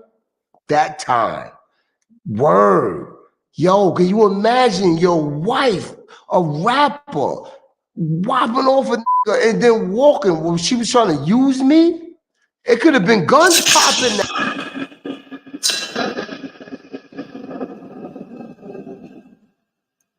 that night. In there. In that lobby. Because I used to do the raises with the mouth. I had the raises all the time. So they would have had me in somewhere in LA locked up, slicing over some kitty cat with her. You know what I'm saying? Foul, wow moment. Word is bond. I kid you not. I kid you not. whip wop galore. And he was coming. He was loving her. I mean, the way you talking about it, man, I had no idea you and her had this kind of relationship. But I mean, the way you talking about it, she must got a serious head game, man. Her head game must be elite. Cause suck a nickel to a straw. Come on. 18 points for Joker, only Nugget in double figures. 69-59. Golden State shooting 67.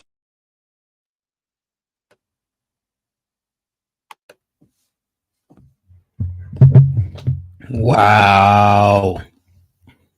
That was wild. Keith Murray is a fool, man. He is a fool, man, for that one. This industry, man, is full of just over-sex, man. Over-sexualizing everything. It's all right having fun, but damn. These motherfuckers, man. It's like they had no control. What is going on?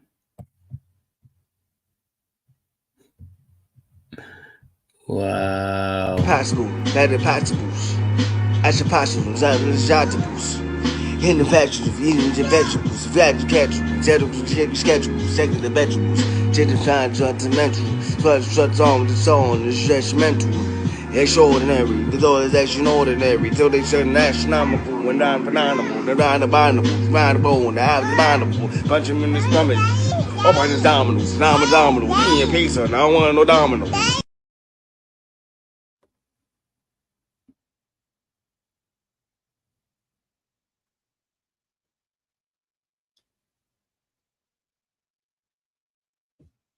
Insane. Oh, we got more, people. We got more. Don't worry, we got more. Give me a second. I'll pull up the craziest stuff.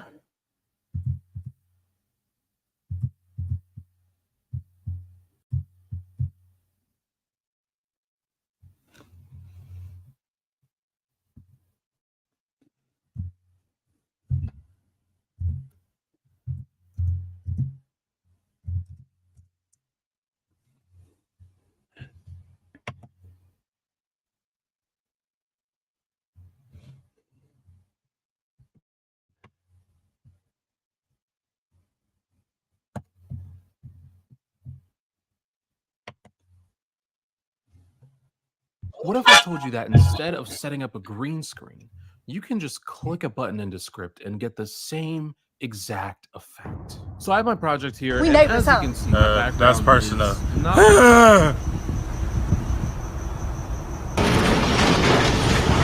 I'm good.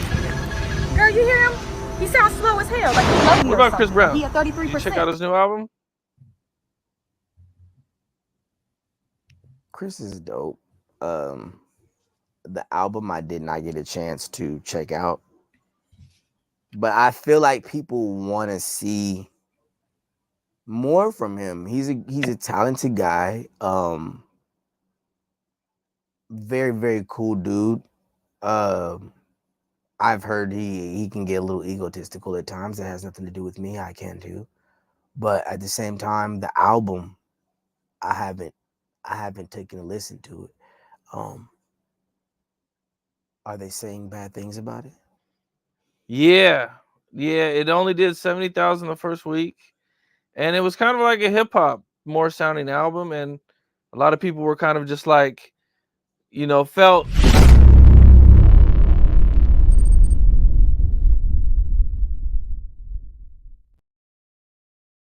like it kind of what isn't what they're looking for. They Chris Brown gets compared to Michael Jackson a lot, so you kind of expect him to do. I don't see how. A little different. Michael didn't beat his bitches. I never beat any of my bitches. They lied. No, but I'm just saying when it comes down I think to, they were talking of musically compared to him, not but musically, personally. but musically, personally, man, There's not too many people that can be me. But what I can tell you is at the end of the day, he does hold a candle to a lot of people that is in the industry, like Tank, all these people that, when it comes to his voice, all that stuff, dancing, yeah, he murders a lot of people. But when it comes down to just that, nah, I can't, they use Michael Jackson's name lightly, too lightly, way too lightly. They comparing to Michael that can't even, nigga. You feel me? Like, you know what I'm saying? It's just from mystique to, like I said, that old time Hollywood type of swag. It's just mystique. It's who you know. It's what you're able to see, what energy you're able to manipulate. What sharks are in your tank. His music is a product of his mind. Music is the definition of music is people being able to pay you more than a penny for your thoughts. Okay. What are these niggas thinking? I have no idea. Okay, thank you. The definition of music is people being able to pay you more than a penny for your thoughts.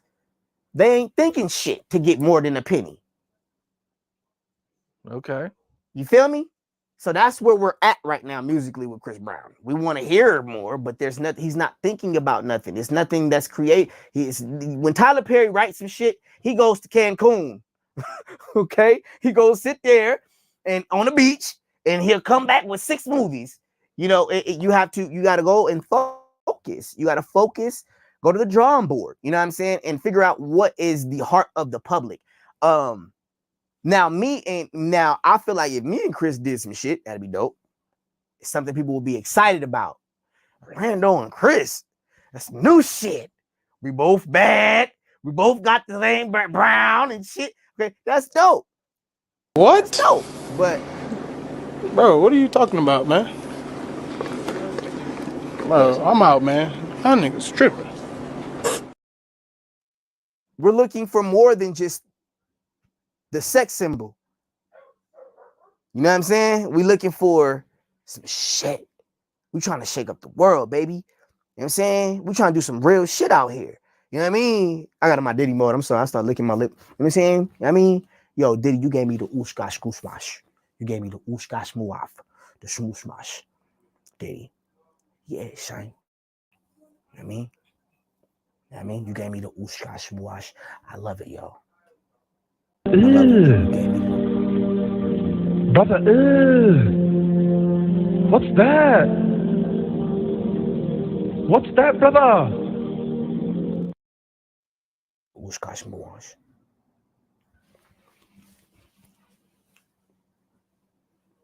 And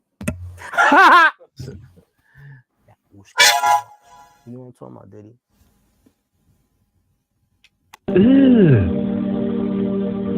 Brother, what's that? What's that, brother?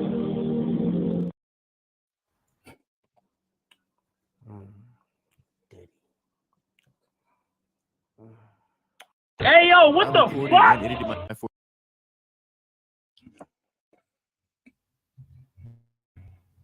45-minute podcast in under 10 minutes using Riverside, and here's how. After I finished recording with Riverside,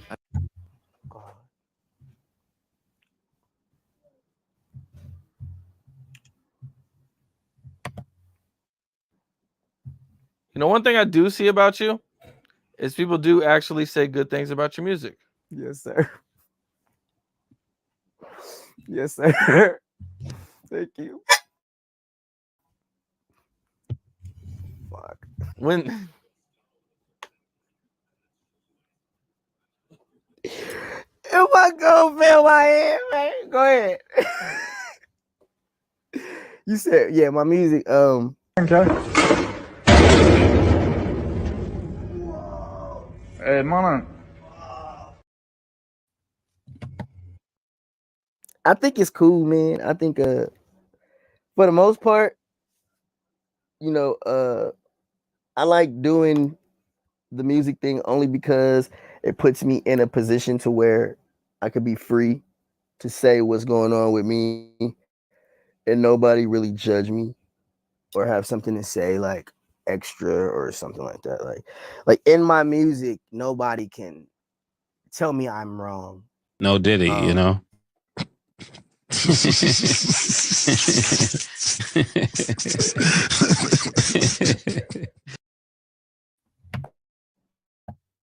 In my music, nobody can hold me hostage. Nobody can tell me who I'm not. Nobody can lock me up, lie to me.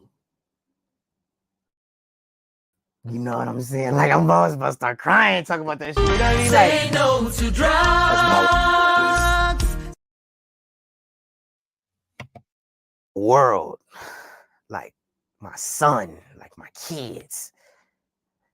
Yeah, I just keep my eyes on my babies. You know what I mean? Like that's what it is. A song to me, like my babies. That's why I'm doing this. I'm doing this for them, for my babies. When they go back and they look at their dad's writing and all that stuff is for my baby. So I'll be serious, you know. That's what my music is, man. I'm glad that a lot of people see positive and hear the positive in it. I'm not with the cussing a lot in my music. I'm not with the whole gospel pro gospel thing. No, it's don't be afraid to acknowledge what God has done in your life, and don't be trying to hide what God has done for you in your life, and don't be afraid to be a testimony because of a lot of things that happen in your life, because a lot of people have gone through probably what you've gone through and worse than that, and flaws in people's lives. They sharpen up the soul, you know. So don't be afraid to express your flaws. Don't be What? flawed. Bro, what are you talking about, man? Bro, I'm out, man. That nigga's tripping. And wallow in it, but express your flaws, because there's so many people that are flawed and that have flaws. And I think that they gotta if I come to this interview, like I was telling him, come to this interview, I gotta go over here I gotta just now pick up my outfit from the damn dry cleaners. Everything got to be perfect. No, niggas, dog hair, I got dogs. No, you know what I mean? It's real shit going on in life, man. Everybody can't be perfect, yo. Ain't nobody perfect, man. And I think that's what people are forgetting, man. You know, and that's what a lot of people are missing with Chris's album too. They expected it to be perfect. And it's like, come on, man. He just doing music. He just doing what he loves. Skip the ego. Skip this and that. I mean, I'm just doing what I love. I'm just regular Chris, doing what I love. Where's Orlando? Because these niggas don't get it. You know what I mean? Like, that part. When did music become a passion of yours? Music been a passion of mine ever since my mom taught me how to start singing. Ever since my mom taught me how to start singing. You were singing at first? Yeah, that's what I'm known to do, is sing. But they told me I couldn't rap, so I focused and conquered it. And so the second album is gonna be all R&B. But yeah, man, I my mom, she taught me how to sing. I fell in love with it, and that's where it unwinded.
Now to the latest on the allegations against Sean Diddy Combs. We're getting new video tonight of the raid at his LA home. It was posted to Instagram by the mother of one of his sons. And tonight we're hearing from Diddy's close friend and hip hop music producer Stevie J. All right, he's breaking his silence about what happened when federal agents raided the music mogul's Miami home. Lisa Evers has the latest.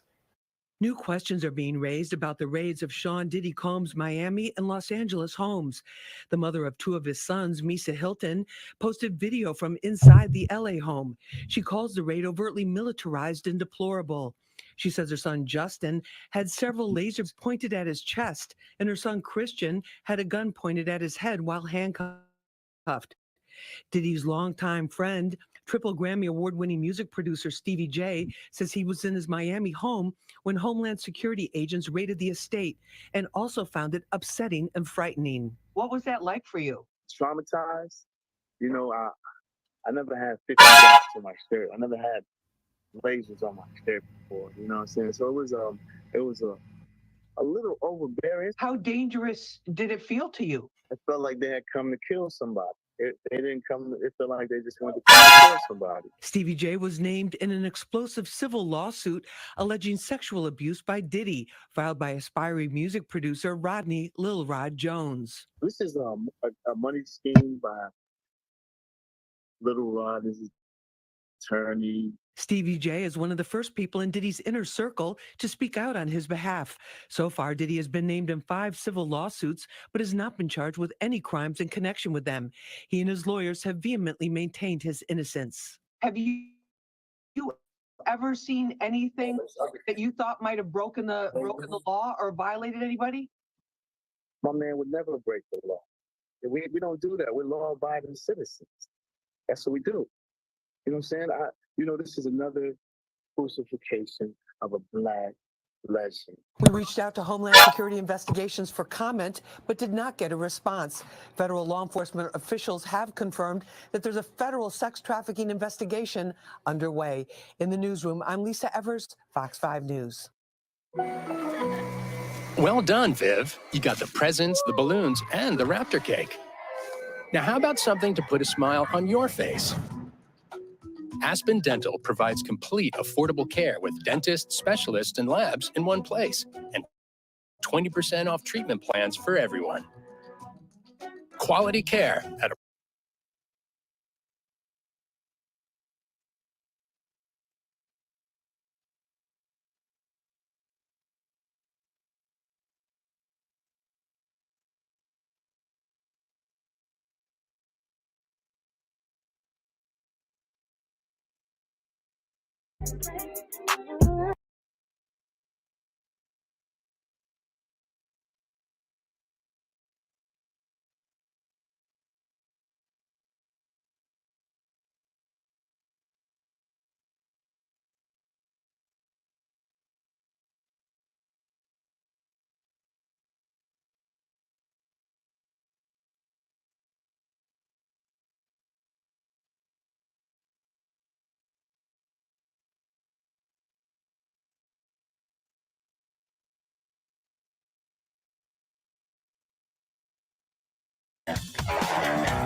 Welcome to TMZ Live. Harvey Lemon here. Charles here. So everybody is wondering, how exactly is Diddy doing in the wake of this federal investigation, the raids on his home, the lawsuits filed against him? We actually have somebody who has firsthand knowledge of that. Is Stevie J, who has been spending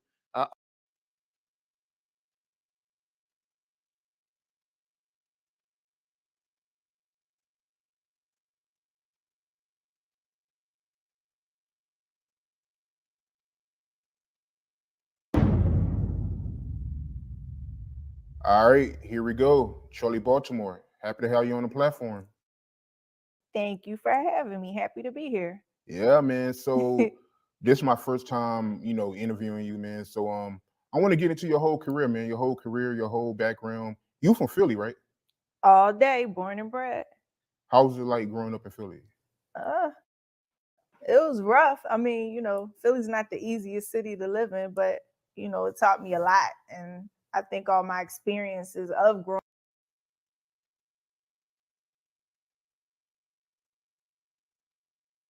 which he didn't know. And then one day I just had like randomly, I don't know if we were together. I called him, I don't remember. And I was like, I got something I want to tell you. And I literally rapped this whole thing with all of the girls' names that were on his voicemail into his face. And he's just looking at me like, what the hell? And like different things that they said in the messages, I had incorporated them into the rhyme. It was like, meant to be a joke. But his way of kind of getting out of that whole situation is, hey, yo, you could really rap. So that's really how it started. Like it was a total fluke. But he was like, you got some skills, like, and you wrote that yourself. And I was like, dude, aren't we supposed to be talking about all these messages you had in your phone with these girls and you worried about whether or not I could rap or not? He was like, no, you really can rap. You got some skills. So, it kind of went from that to him telling me, if you write a rhyme every day, you're going to get better and better. Because he really was like, asking me questions. And in my mind, I'm like, he's just trying to deflect off of him getting caught up with all these girls, names and crazy messages in the phone. But he was dead serious. Like, if you write a rhyme every day, you're going to get better and better and better. So that's what I started doing. And, he would ask me if I was in Philly, he would call me like, did you write a rhyme today? And ask me to spit it. And I'm like, I don't know if he's just doing this to appease me or if he's dead serious and, really thinks that I can rap. But he really did think I could rap and, he really thought I had talent. So every time I wrote a rhyme, I felt myself getting better. And obviously, the more you write, the more your confidence builds. So that's how it started. Right. So, you and Biggie, y'all meet, he finds out you can rap. And at this whole time, you still living in Philly, right? Mm-hmm. I lived in Philly the whole time. And y'all was friends at first, right? We were friends at first, yeah. So how did it get to a point? Because y'all friends at first, you still living in Philly. And I'm guessing when y'all got serious, you moved to New York, right? No, I never lived with Big. We never lived together. I always lived in Philly.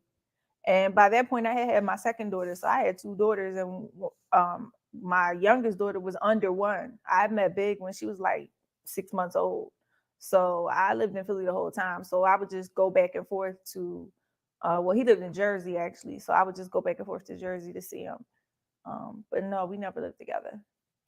So when did it get serious between you and Biggie? Because y'all friends at first, then, We were friends at first. We would talk a lot on the phone and, just randomly talk. And, I mean, I never was like the type of person that had like I guess, I don't want to call it a groupie mentality, but I was never like, overly intrigued with the fact that, oh my God, this is Biggie Smalls. Like to me, he was just, big. Like he was so cool, you know what I mean? And our personalities meshed so well. It was easy to, develop a friendship with him. But he actually invited me to come to California one time. He was doing the Martin show.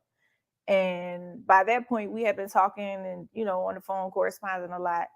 And I went out to LA for him to film the Martin show. And that's when, our relationship kind of went to the next level.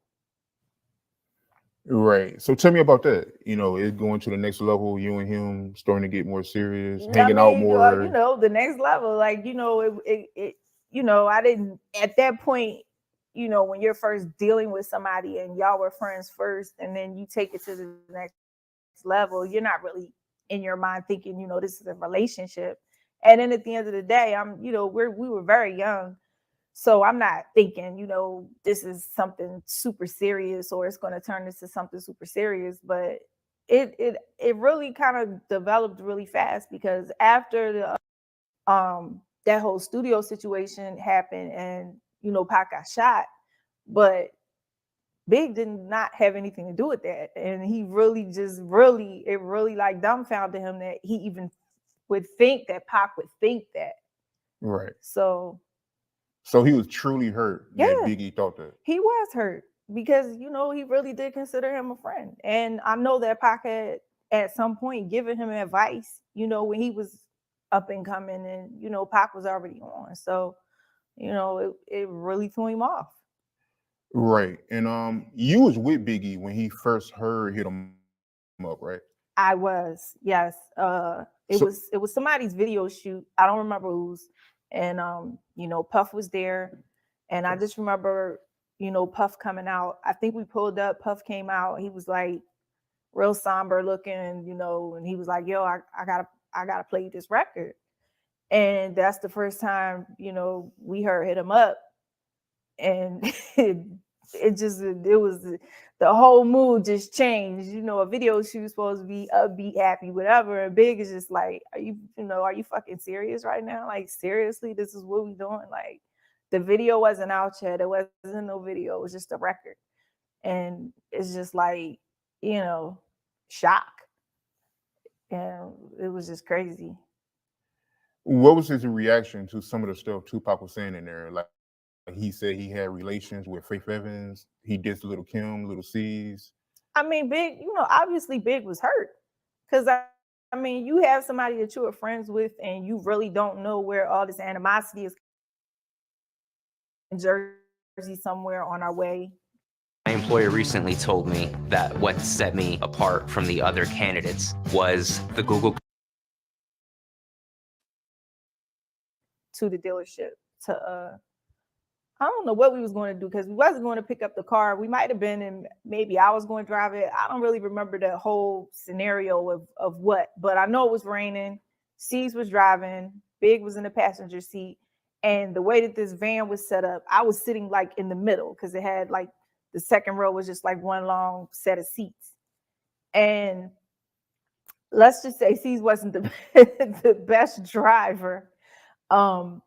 C's, we came through a toll and it was like a turn. And, you know, by being wet outside or whatever, C's was going too fast. And, you know, instead of slowing down, he accelerated and we flipped over the guardrail onto oncoming traffic. And then on the side of the road was an embankment with water and everything in it. So when the car flipped over it went over the embankment, it flipped again. So, I mean, it literally is like what people say, like when you see your life flash before your eyes, it felt like that. And I'm sure, you know, this accident probably only took like a matter of seconds, but it felt like it went on for like an hour. We flipped all the way over to the side of the embankment where, you know, put it like this, if we would have went over, there was a guardrail there. If we would have went over the embankment, we'd have been in the water. That'd have been it. We hit the embankment. I think I was out for a minute. I was unconscious. And when I woke up, I didn't know where I was or whatever. I didn't see C's, you know, and I'm looking around and I can see like, you know, the sky and the rain and everything. And I'm like, well, I'm sorry, it had stopped raining at this point. And I'm looking and I'm like, is it raining? Is it raining? And Big is sitting in the passenger seat and he was like, don't move. And I was like, I remember I just kept saying something about rain and he kept saying, it's not rain, it's blood. So what happened was when the car flipped like that, C's somehow got thrown from the car. So he wasn't in the car, but he also wasn't in the embankment. C's mouth had hit the steering wheel. He lost all his teeth. So he was like running up and down the side of on the side of the road, just holding his mouth. And Big was actually stuck in the car. The car had wedged him, in between the seat and the glove compartment. He couldn't move. And, you know, he was a big guy. So he was just stuck there. I went through the windshield and I was literally on top of the car and I had a serious head injury. I actually have stitches that go from probably like the back of my head all the way here. So it would have went a little bit further. It would have been my whole face. But it was just blood of Big's life if you're going to make a movie about his personal situation. In my mind, you know, make the movie about his music, his legacy, the fact that people still listen to Big, 20 years later. You know, obviously, yeah, I'm sure his personal life was intriguing. He was a young guy, the hottest rapper out, and he had a lot going on. But at the end of the day, like, I don't really take it personally because I know like I said, I knew what it was, and the people closest to him know what it was. So I don't, to really look at that or take it any kind of way. Long Kiss Goodnight. Mm-hmm. What's that about Tupac? Long Kiss Goodnight? Yeah. The RZA record? Yeah. No, actually, Long Kiss Goodnight was a record that he with entertainment, and it just really became overwhelming. Yeah, I seen an interview from Cameron, and he was pretty much saying the same thing. He wasn't happy with Confessions of Fire because But see, I now in my mind, Confessions of Fire was hot. I Right. liked Confessions of Fire personally, but I know that Cam felt the same way because again, wanted to control every aspect of the situation. It's like, when do you get to be an artist? You're taking people, straight off the street that had never been in, the studio, like a real studio. Like I had never been like in a real studio with like a real engineer. Like all that stuff came so fast to me. I'm not gonna put all the blame on Un. I'm just gonna say I don't think that I was ready for all of that. So, and it wasn't even like a situation where you're slowly gradually introducing me into this. You just threw me kind of in there and was like, yeah, now do this. And I'm like, hold up, like this is not, I don't write like this is not what I do. So it became a lot of conflict with the whole label. And again, that was Un's first deal with Sony Records because he still had ideas, and that was his label with Big, with Junior Mafia and all that. The entertainment deal, the one that Cam and I were signed to, that was through Sony. So, obviously Un had a lot of pressure on him from Sony. Okay, cool, we're going to give you this deal for whatever reason. We're going to give you all this money, and these are your first two flagship artists, make it happen. And Un had like really set ideas on what, he wanted that I didn't agree with. And, I'm sure it was times that Cam didn't agree with either. So it just became way too much drama. And your first single for your first album, The Lox wrote that, right? Yes. The Lox wrote Money because at that is around the time when Un still thought, females can't write their own records. We're gonna have the Lox write you a record. And he sent me with them. We actually were in Maryland somewhere, and it was a house full of dudes, probably like 30 dudes in there. I was the only girl, and everybody was cool as fuck.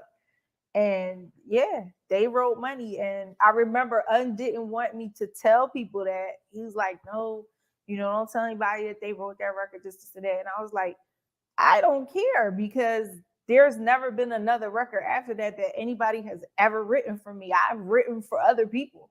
You know what I mean? So I want people to know that I didn't write that record. There's nothing wrong with the record. It's just that it wasn't my style. You know what I'm saying? You had somebody else write it because you didn't have enough faith in me as a female to know that I could write my own rhymes. But I will say that after Money, it came a point where Un was like, yo, she really can't write. And even Cam was like, yo, like this girl could write. But then it became Cam was writing my rhymes. Like Cam never wrote me a rhyme ever. But it was just at that time period, people just didn't believe that females could write on records. So it was constantly a struggle. And for me, I know some people don't care, but for me, like the writing part of rapping is the best part to me. That was my favorite part. That's what I'm best at in my mind. And I wanted to be known and respected for my writing. And Un is like, who gives a fuck about that? You know what I mean? We just trying to make money and da. I'm like, no, like, if I'm going to do this, I want to do this shit the right way. I want to do it my way. And that wasn't working with him. He was just set in his ways. So that ain't work. You still talk to Un?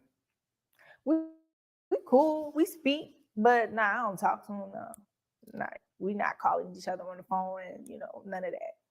Right. Might be like an Instagram hi or, a DM hey here and there, but we don't talk. Right. So the situation with Un didn't work out, and you signed with Irv Gotti and Murder Inc. How did that come about? Let me see. I actually met Irv at a show, I think in Philly one time. And we were introduced or whatever. This is around the time when Ja first was coming out. And I honestly can't recall how Irv and I wound up, meeting back up or setting up a meeting or whatever. But there was a time when I saw Irv again, or we met up again, and I was basically just explaining to him that I was really unhappy at entertainment, and that shit just wasn't going to work out. And he also was under the impression that Cam was writing my records, and I was like, dude, like nobody writes my records. I write my own shit. So Irv didn't believe me. So that like really had me like hot, like I'm Right, like the fuck. So what happened was Irv would have me come to certain studio sessions, play certain records, and be like, all right, write to that. And at that point, I was so hungry and so like wanting to get away from entertainment. Anything he would put on, I would just kill it. And so it was just one time that Irv told me, because Irv had Vita on his Murder Inc. Label at the time. So he wasn't even looking for a female artist. Me and Irv, the more that we talked, we just had wound up being cool. And he was trying to help me. So he asked me to come to LA one time. And literally, no exaggeration, we were in the studio for 48 hours straight. No lie. Like, we didn't go back to no hotel. We didn't do nothing. It was food and bathroom breaks. That was it. He literally locked me in the studio for 48 hours and threw on beat after beat. And everything he threw on, I was just smoking it. To the point where, like, when Irv gets excited, like, he gets fucking excited. So he's like, yo, like, you really are a beast with this writing shit. I didn't want. About a year ago, I was sitting in a cafe in Midtown Manhattan, trying to figure out the best AI business to start. Anybody on Murder Inc. to feed into the whole 50 Cent shit. Like, I had actually left one time, and at some point, when I was on Murder Inc., I had wound up moving up to North Jersey, but I would always come back to Philly. And I remember leaving, like I was working on my album, everything, just leaving one time, coming to Philly for like a month and making this whole fucking mixtape where I just went at this nigga, like paid for the shit myself. Like, this ain't had nothing to do with Murder Inc. Like, got all these Philly niggas involved. Like, it was just wild. Herb was like, what the fuck you gonna do with this? And I was like, fuck that nigga. Like, you know what I'm saying? Like, you worked, you brought some of the hottest niggas, like, Herb brought X to Def Jam, and you know what I mean? The original Murder Inc. was X, Ja, and J. Like, what the fuck? You gonna let this dude come and just, you know what I mean? It was just crazy to me in my mind. Like, yeah, this, you can't do this. Like, You're just letting him tear down everything. Yeah, like, what the fuck? But I really don't think at that point Irv thought that it's possible that this dude could just come out of nowhere and do that. You know what I mean? But you got to think of the backing that he had. You know what I mean? He's got Eminem and Dre. So I just don't think that, Irv's mind was in a place where he thought he would, he could do what he wound up doing. Have you ever met 50? I actually did. He has there's a guy named Jack Thriller that works at This Is 50, and me and Jack Thriller is mad cool, and I've done his show probably 3 or 4 times. So, and Jack and I have a great relationship, but you shoot the show at This Is 50. So you got to go up there to shoot it. And I remember I went up there one day, but when I was up there, I was with this guy from Detroit named Trick Trick. And, Trick Trick is known in the industry as kind of like a dude you don't really want to mess with like that. Right. And 50, I was in back of Trick and 50 went and hugged Trick and I was standing there and I seen nigga 50 eyes kind of get big and I just looked at him and he just looked at me and he's like, you know, hi. And that was basically it. I only ever really saw a boy one time. That was it.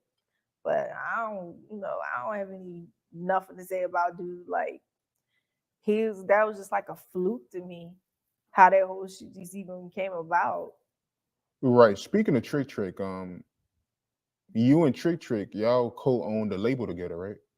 Well, me and Trick, yeah. And somebody named Peanut? Yes. Peanut owned the label and Trick and I were basically, the people that, yeah, I guess you could kind of say we all owned the label together. Cause I lived in Detroit for 2 years. So yeah, we did. We owned the label out there for a while. But at the end of the day, like I'm an East Coast girl and living in Detroit, that wasn't working for me. That wasn't gonna work. I needed to come back to the East Coast. But So that's the reason why it didn't work out? Well, no, the reason it didn't work out is because I had problems with the guy Peanut, and that just wasn't gonna work. Like he's really not a music person, whereas Trick is, but Peanut was more the person that was, running it. And, Trick started kind of falling back off of it. And then his stuff just started going like downhill from there. And again, like, if you a person that just wants to, because you have the money to start a music label, but you don't really know what you're doing, you're going to definitely run into problems. So, yeah. And plus, I didn't want to be in Detroit anymore. If I'm not mistaken, Cash Doll, she was signed to you at one point, right? Yeah, she was signed to, so was Breezy. Breezy that played on Empire. Right. Yeah, Breezy was signed, and so was Cash Doll. They both were on the label. The label was called B&B. Yeah. Damn, man, that's terrible, yo. I know. There's some hot ass artists. We had some hot ass artists. Yeah, I mean, I'll be salty, man, if that was me, man. I mean, it is what it is. You know what I mean? It's music business. That's how it go. Right. So, Murder Inc. Do you still talk to anybody from Murder Inc.? Oh yeah, I still talk to pretty much everybody from Murder Inc. Right. Ja just had a verses. Unfortunately, he didn't give me enough time to get up there to do it, and I had the dates mixed up. Yeah, I was telling you, so I didn't get a chance to do it. But yeah, Ja and I are cool. Vita, Irv, we all still talk. We don't talk every day, but there's no beef. Like, Irv and I had our differences for, a while. Actually, a number of years. We didn't speak for a long time, but, I got past all of that. I just kind of feel like if you sit and just harp on all of the negative stuff that you've been through in this business, and you'll just have like hatred in your heart forever, and that's not conducive to anything. You know what I mean? And I always tell Irv and Ja at the end of the day, like they taught me so much. Just being around, just Ja's talent alone, just being around that would just motivate you to want to be better. So I can't ever take that away from them. Like I would never regret signing to Murder Inc. Right. So you was actually supposed to be a part of the verses, but Ja Rule, he told you at the last minute. Yeah, he didn't give me enough time. He was like, Right. you know what I mean? He didn't give me enough time. I know everybody was calling me like, yo, are you here? Like, I'm in the audience. Like, people that, I know just went up there to see it. I was like, no, I'm not there. I know I still feel bad, but, Ja wasn't really upset. He was just like, I know, Chuck, I should have called you. I should have called you before. He just didn't give me enough time, but I definitely would have did it.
Did you know that you can make influencer money on TikTok without showing your face or using your own personal account? There's actually a Ayliah kept going back, forth and forth between the men in her life. Or maybe it was the men around her that kept going back and forth with each other. Before her untimely death in 2001, rumors surrounding Ayliah's relationships with hip-hop and R&B's biggest moguls were made public, to which to our avail may or may not have turned out to be true. What really happened between Jay and Ayliah? Did their alliance lead to the fall of Jay's label Rockefeller? Was Jay complicit in R. Kelly's abuse? How did Dame Dash get involved, and where the hell are Ayliah's parents? Love was involved, feelings were hurt, and friendships were lost. You all ready? Because we're about to dive deep into one of the most media-driven love triangles of the early 2000s to see what really went down. Ayliah Houghton was just 12 years old when she got her first record deal with Jive and Black Brown Records, more infamously known as her uncle's label. Her uncle would introduce her to a young R. Kelly, who would later become her lead songwriter and producer on her debut album, Age Ain't Nothing But a Number. On the surface, Ayliah's career seemed to be doing just fine, but behind the scenes, her personal life was quite the roller coaster. Darkness was surely lurking. Not too long after her album debut, Robert Kelly would be seen everywhere with her and would appear on several talk shows and interviews alongside her, with the duo sometimes even dressing alike. If that isn't a huge red flag, viewers also took notice of how Ayliah would act around Kelly. Rumors began to circulate about the pair's odd relationship, to which they both routinely deny. Suspicions rang true when the public found out sometime in 1994 that 27-year-old Robert Kelly had secretly married the one-in-a-million singer at just 15 years old in a private ceremony on August 31st. He had allegedly bribed an Illinois official to allow the ceremony to take place. After this was made public, Ayliah was told to cut professional ties with Kelly immediately, and in 1995, Ayliah's parents had the marriage annulled. Her uncle made sure the two never worked or were seen together publicly, and by 1997, the marriage would be expunged from her record.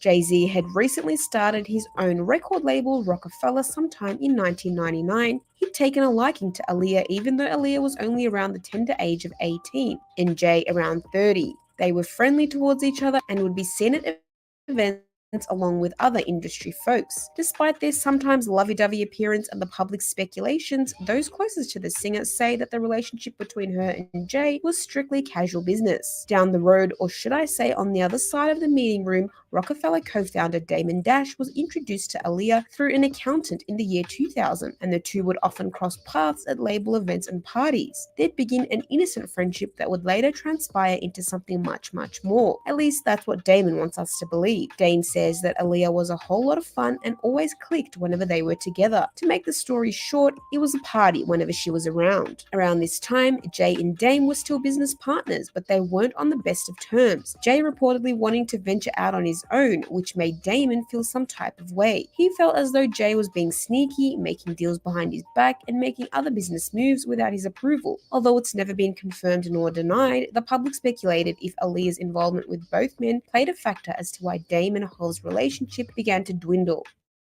As time passed, Dame admitted that he had accidentally fell in love with Ayliah. According to him, the relationship started off as mutual friends, but gradually built into something more. In a 2015 interview with Hip Hop Motion, he goes into further detail. And we just went 4th of July. I just worked out. You know what I'm saying? With an interview with Page 6 magazine, he also reportedly claimed that the 99 Problems rapper had his sights firmly set on the R&B singer first. He worked hard. I didn't want to fall in love with Ayliah. She was so cool, but you know, we were both going hard. Everyone was just trying to get to Ayliah. It wasn't just Jay. She was just cool as hell. We would laugh. There was never any obligation or any title. Just liking being around somebody for who they are. I was not in love with Ayliah through the television. I fell in love with her from hanging out and meeting her. She looked different than Ayliah on the TV screen. Dash went on to say that he had no idea Jay had been pursuing Ayliah. I did not know Jay was trying to holler at her, but then it just happened like that. He was trying. I was trying. Everybody was trying. He was going hard. According to Dame, R. Kelly's past actions played a role in the mid-2000s rift between him and Jay. In the 6-part Lifetime docuseries Surviving R. Kelly, Dame sat down with Kenyatta Griggs and gave exclusive details about what went down between Ayliah, Jay, and Robert. And I remember Ayliah trying to talk about it, and she couldn't. Dame states, she would just leave it at, that dude was a bad man, and I didn't really want to know what he did to the extent that I might feel the need to deal with it, just because that's what a man does. This was so much hurt for her to revisit it. It was like, I wouldn't even want to revisit it without a professional.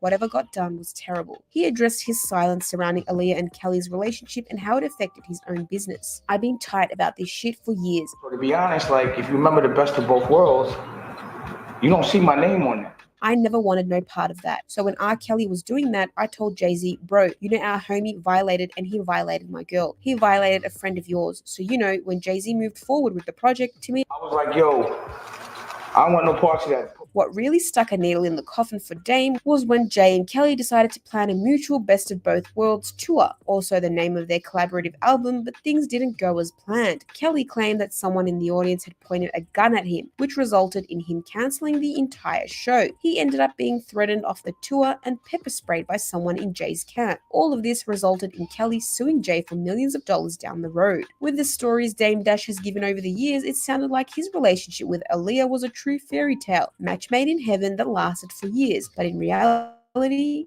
it only lasted a little over a year, if that. He's been seen on numerous reality TV shows like Growing Up Hip Hop, where he reminisces about his past relationship and 2 decades later seems to still be hung up on Ayliah. I mean, aren't we all? But some seem to think he may be a little too hung up. Just take a look.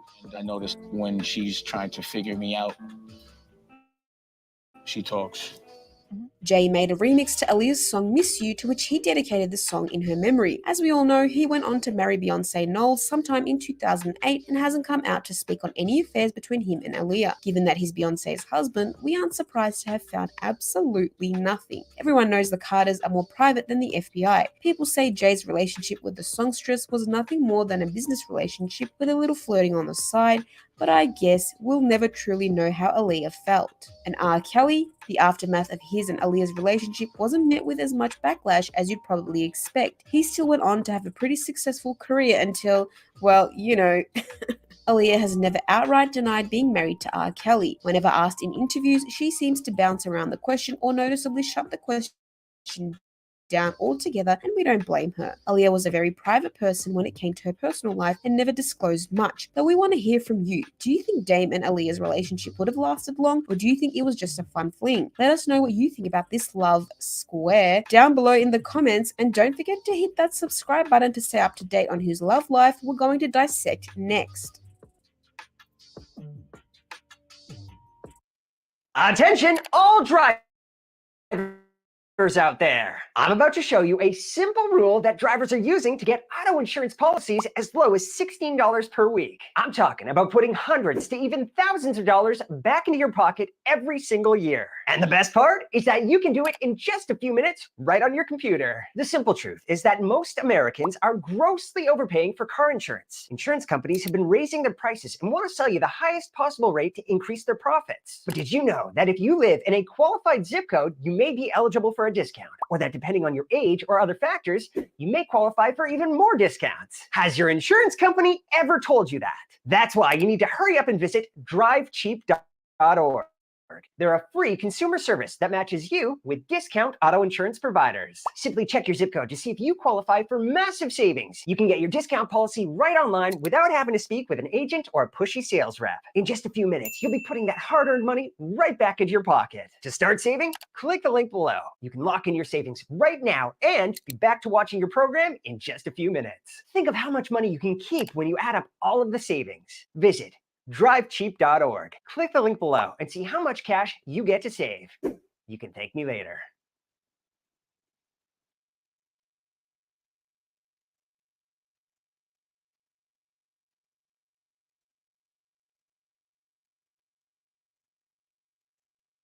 Like, it's almost amazing to me that I'm the guy that was with Ayliah. Do you think you would have married her one day? Yeah. As you hear all this other stuff in the news with R. Kelly, how does that make you feel about him? We talked about it up to the point where it hurt. And then she said, I don't want to talk about it no more. First of all, this has to be a hard time, this anniversary coming up of Ayliah's passing. What goes through your mind? Well, it's amazing that it's been so long, but it still feels like yesterday. Like literally, you know, I was reflecting today there hasn't been one day since she's passed, not one, in the 20 years that I haven't either heard her name, heard a record, or seen a picture of her. Every single day she's present in my life, and I feel lucky for that. What did we lose by losing her? Where would she be today? It's where the world would be today. Right. The trajectory of the world would have been a lot different had she been on this planet, because she was an opinion leader. She was one of those people that if she did something first, everyone followed suit. So yeah, she was just building herself as a brand, So again, the trajectory of the world would have been a lot different because she was a very forward thinker. Do you think you would have married her one day? Yeah. I mean, the plan was because we were both so busy. So while she was shooting the movie in Australia, I was shooting Paid in Full. So I couldn't fly to Australia to go see her. She was gone for 4 months. And when she came back, she had to be in LA to rehearse for a video while I had to do whatever I was doing. I had companies to run. So we would have such a good time when we saw each other. It was like, it just always felt fresh. So our thing was, let's see if we can tolerate being around each other with no distractions for 6 months. If we still have this same feeling, then we'll get married. But our intention at first wasn't even to be in love. We were just really good friends, and we fell for real. It was almost an accident. But what I learned from that, number one, I didn't know what being in love was. I didn't even understand what that feeling is. And I was able to really achieve that with her. So now I know what it feels like. So I was able to identify it when it happened again, and after she passed, it changed my whole life because I would only do what I love. I would only be around people I love. That became the only currency I cared about, is how I felt. But everyone here is either going to lose someone they love or they're going to be a loss to someone they love. We're doomed the day we're born. So in between that time, we have to enjoy life and marinate the things that really count. But I never thought about what it would feel like to lose my girl. You didn't want her to go, did you? No. So she was shooting a video in Miami. Yep. And I had my son and my nephews with me. And, she was very supportive. She particularly liked Freeway, his voice. And she was supportive of everything I was doing. She was like, while I'm in Miami, I had the state property down there, which was a group. Yeah. And she was going to do a record with Freeway. So I was like, all right, I'm going to come down there. I'll check you. I'll bring the kids, make a vacation, work, the whole nine. So when we got there, Hype was making this video, and I was like, I know Hype. I just got off of Big Pimpin', where I had to cut the video, you know what I mean? Because he likes to spend bread. So I was like, he's going to make you do another day. Don't do it. Trust me, it's just so he could spend money, And sure enough, she came home that day, and I had a big house. I rented this house, and she's like, I'm going to, there. And I was like, I just thought that it wasn't necessary. I knew that was going to happen. And then when she actually saw the plane, she, we had the Blackberries, and she said, I don't like this plane. And I was like, well, don't get on it. And she was like, well, I got to because I got work to do. She got on the plane, and she always had a very serious fear of planes in general. So she had to overcome a fear to get on that plane on the way there. But what I was really more tight about was that I had heard that Lenny Kravitz had offered her a jet, and that Hype had took the jet. So that's what really pissed me off about the situation when I heard about that. So you could ask Hype about that. That's what I said. Have you ever talked to Hype about it? Yeah. And how did that conversation go? Ask him. But I also am asking you. Yeah, but ask him.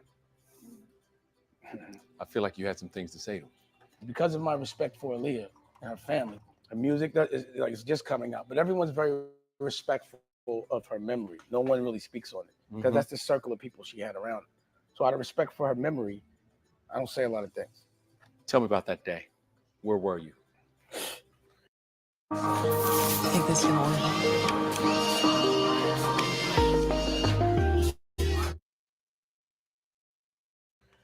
I was getting my hair cut. And I was waiting for her. So, she was trying to get back really quickly because we were trying to see each other. So she's like, I'm gonna get on the first thing smoking. And that day I waited in the house and I was getting a haircut. And when they told me that there was a crash, it was her mom that told me, and they said they didn't find all the bodies yet. So they didn't know if she was still alive. But for me, I was like, so it's a wrap. So I hadn't finished my haircut. and I took all of her clothes out of my house and everything, and I went to go see her mom because I just didn't want to be triggered. I was not embarrassed to cry about losing Ayliah, and I'm still not. But I cried hard in front of people that thought I was weak. I mean, I still had to get myself together and fight because there were things that were going on. We actually have video of you. You're very at her funeral where you're very emotional. Yeah, I told you. Remember that day? Remember that day? I don't revisit it often because it hurts. So it's not like I visualize it, so much. I see pictures sometimes. But a lot was going on in that moment. There's a report that to get on that plane, she may have taken something. There's a new report out. Yeah, I read it. What did you think about that? I didn't really think about it. It's like, what am I gonna do? What difference does it make at this point?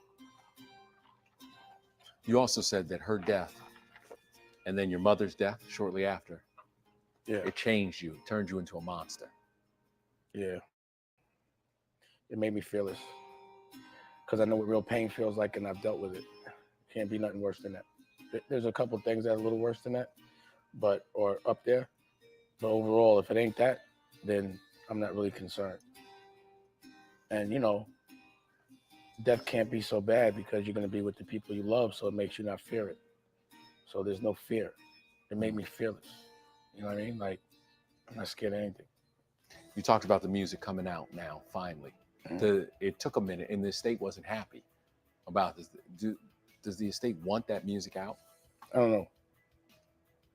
Do you think it should have been out a while ago? I'm a fan. Of course. And you feel like you're ready for that rush of Ayliah that will come out where people will be playing the music so much more? There was a time when she first passed, a lot of what I did to escape was I went out every night. And what everyone knew in New York was when I walked into a club, do not play any Ayliah.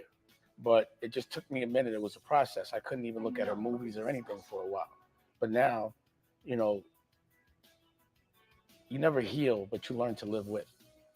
You understand what I'm saying? Mhm. So now I embrace hearing her music because there's signs to me. It means she's talking to me. It still messes with you, doesn't it?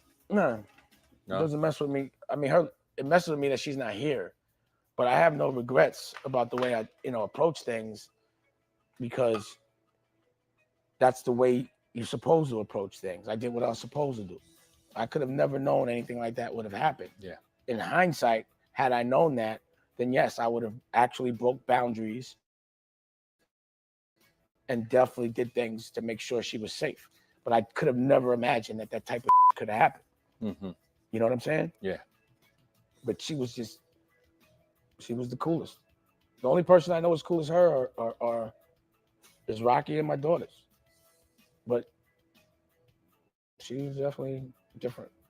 And she didn't want to deal with the bullshit. Like the things that had happened in the past, she told me leave it alone. I was going to ask you about that because I figured you would. It's back in the news again. You said that after hearing some of the stuff about R. Kelly, you would need therapy. What did you mean by that? When you hear about things and you can't do anything about it, you have to internalize. Mm-hmm. So I have to figure out how to release it so it doesn't turn into cancer in my body. That's what I meant. Now that we have been told things that they were indeed married, that he feared. I knew all that. Did y'all ever talk about it? Lightly.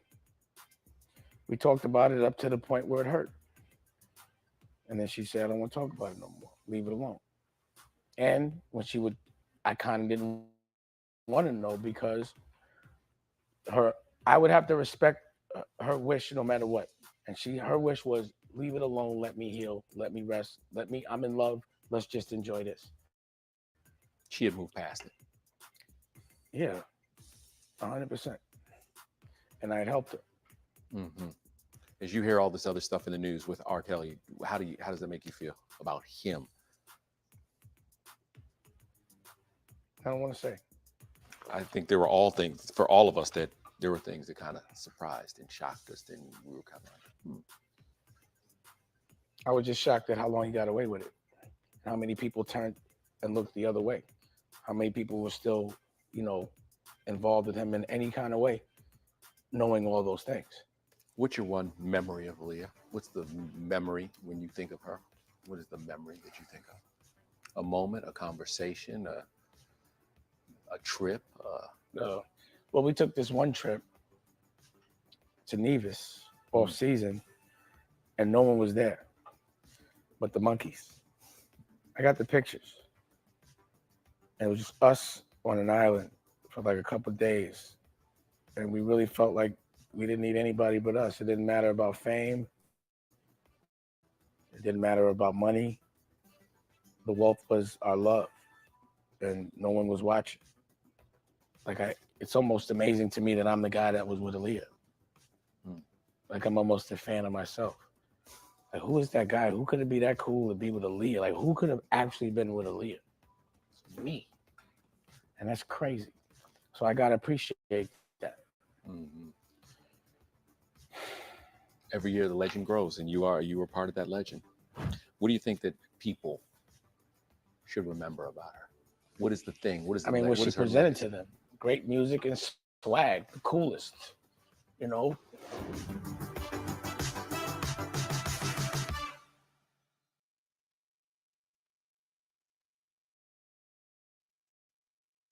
File with a TurboTax expert for 100% accurate taxes guaranteed.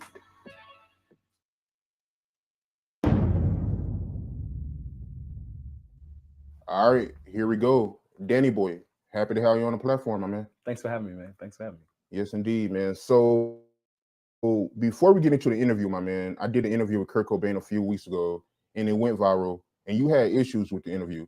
So what exactly did you have issues with in regards to the interview? I had issues with the edited stories. He and Kurt share stories that sound like he adopted. You know what I mean? And to hear him say, certain things was my story. It was actually my story that I'm hearing him saying. Him being close to Suge and not saying that he didn't have her. Everybody, if Suge let you in, he was a cool dude. But just to hear him reflect on what it was like around Death Row and who he was around Death Row at that time, it was kind of disheartening hearing him share his story and leaving the real parts of it out. So the stories he was telling, you feel like they was your stories that he was telling? Yeah, for sure. A lot of them. How did you first meet Kurt Cobain? So I met Kurt Cobain. Kurt was hanging around the studio, trying to get in at Can-Am Studios, and Can-Am was the studio where Death Row recorded these records. And that wasn't just a place that you could just access. No matter if you was a celebrity or, you'd be family to somebody, you had to have a pass really to kind of get past the police that was sitting at the front desk, security that was at the front desk to get in. And I'm sure my nice ass just let him in, came into the studio, and it was one of my sessions. I was one of the artists that was always in the studio just about every day. He had an opportunity to come in and listen to some records. I'm sure he probably played some records after finding out that he was from the Midwest and Milwaukee and Chicago. That kind of like Death Row's in the mother house. Death Row can be bigger than Motown or Sony or Warner Brothers. Death Row's gonna be the biggest record company there is. The master plan was to take over the world. All of the greatest artists came together at one time, and it was like a comet streaking across the sky. Sex, drugs, violence. For better or for worse.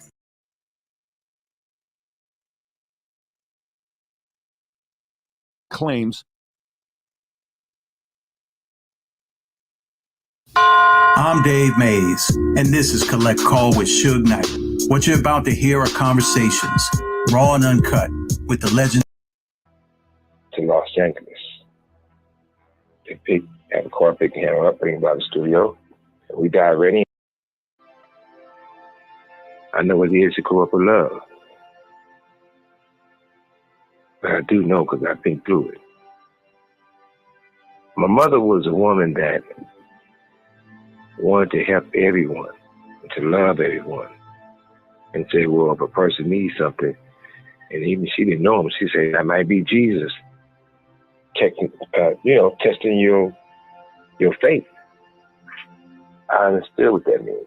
So that credit goes to my mother when I try to help people, or help people.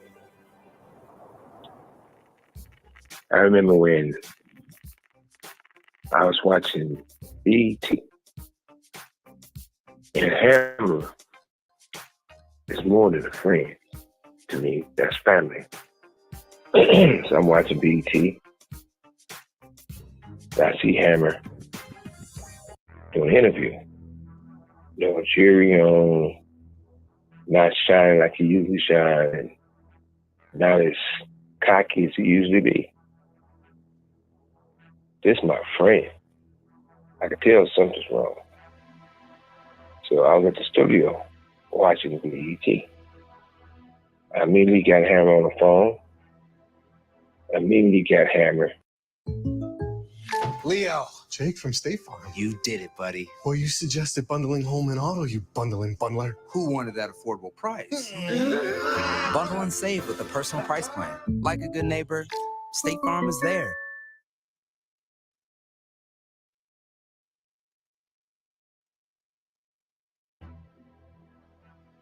To Los Angeles. They have a car picking Hammer up, bring him by the studio, and we dive right in.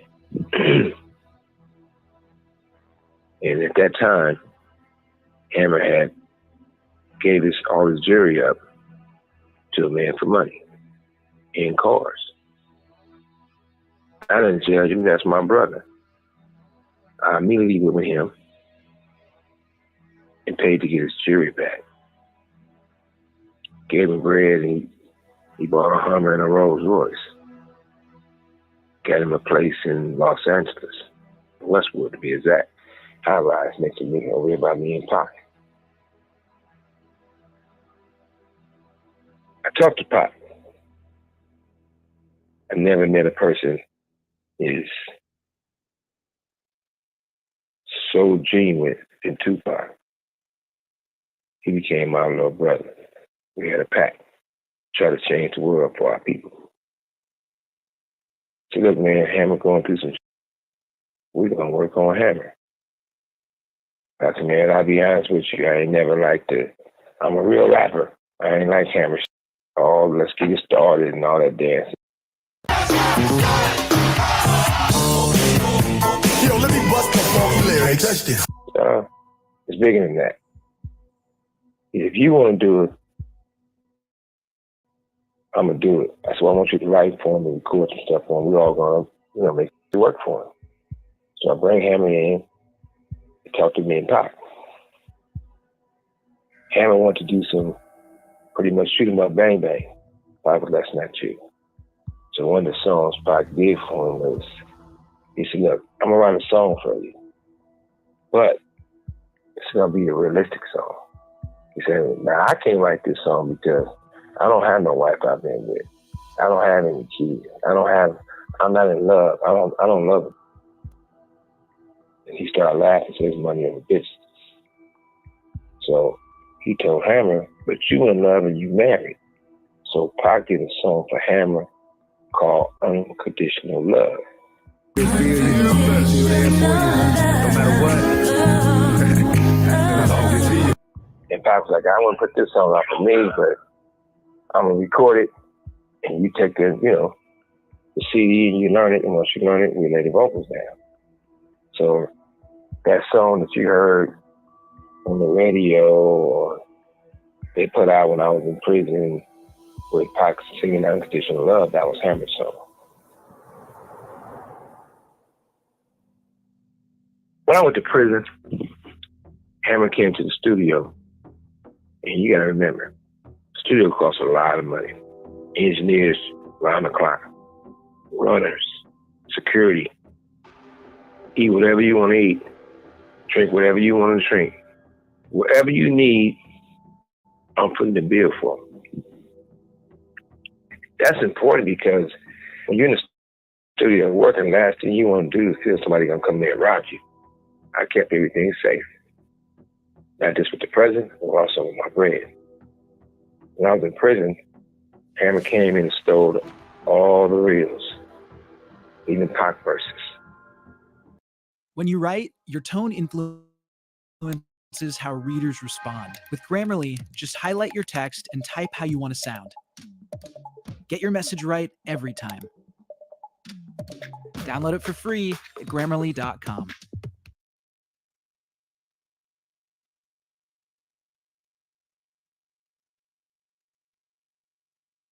Well done, Viv. You got the presents, the balloons, and the raptor cake. Now, how about something to put a smile on your face? Aspen Dental is offering free exams and x-rays for new patients without insurance. It's quality care at a price worth celebrating.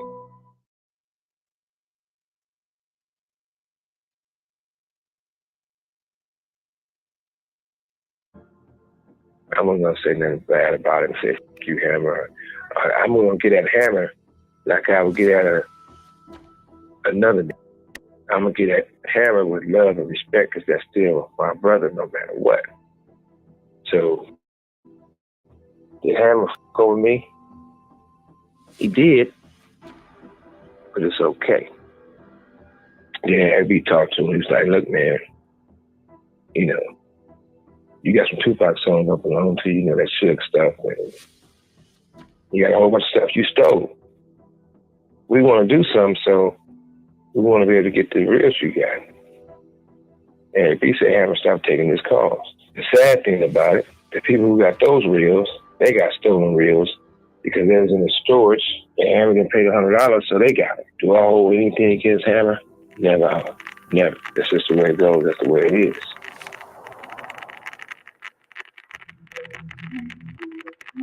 Deion Sanders, prime time. Deion wanted to do an album, and I said this before. I spent probably $500,000 easily, maybe more. Writers, putting people in the hotels, studio, paying for everything. They even get the Glatco commercial of the song I paid for it on the publishers. Must be the money. With health insurance and Aflac, is money. Must be the money. Must be the money. Not only did I not get $1 out of it, I didn't even get the money I paid to make this guy's dream come true. Hammer wanted some things done I'm not going to say because I don't want to put that. It's true, but I'm not going to go in there. But I paid to get it done. He never reimbursed me back. When the guys ended up going to jail and prison behind helping them, I paid for that. Looked out for that dude. But he don't get in trouble. I asked this dude one day, "Look, man, you owe me. What's up?" That was that. Somebody brought it up. It was on, actually, me and Nick was talking. After we finished having the conversation, Deion goes and tells people, "He paid me back. Where's the check?" He never paid me back. But what's so bad about all this, it's okay somebody do something to you the wrong way and steal from you, you got your money. It's different if one of these guys stole from you, don't have the money to give it back to you. I can understand that. So if Deion owed me $5 and he really don't have the money to give me my $5 back, I can respect that. But if you owe me $5 because you stole $5 from me and you got $100 from my $5 back, people would rather pay more money for security or look over their shoulders than doing the right thing. But then when you do the right thing to get what belongs to you, they really want to put you in prison or call themselves blackballing, you got racist terms, or make you have to be a bad person. Before you judge, look at the whole picture.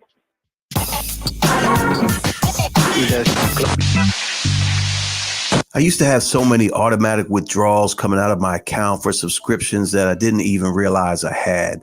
Most of you can probably relate to that, but I was looking over my credit card statement recently and saw all these deductions that were adding up every month. And that's when I started using Rocket Money. Rocket Money is a personal finance app that finds and cancels your unwanted subscriptions, monitors your spending, and helps lower your bills. I can see all my subscriptions in one place. If I see something I don't want, I can cancel it with the tap. I never have to get on the phone with customer service. They'll even try to get you a refund for the last couple months of wasted money and negotiate to lower your bills for you by up to 20%. All you have to do is take a picture of your bill and Rocket Money takes care of the rest.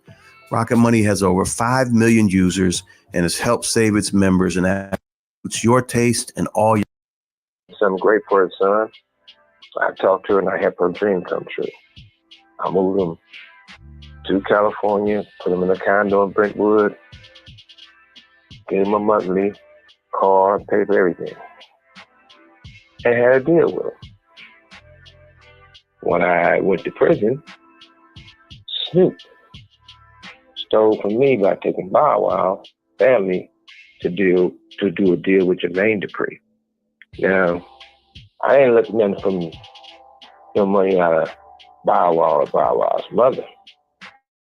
But Jermaine Dupri, if I'd have treated you like the white people treated you, I'd have sued you and you'd owe me 3 times the amount.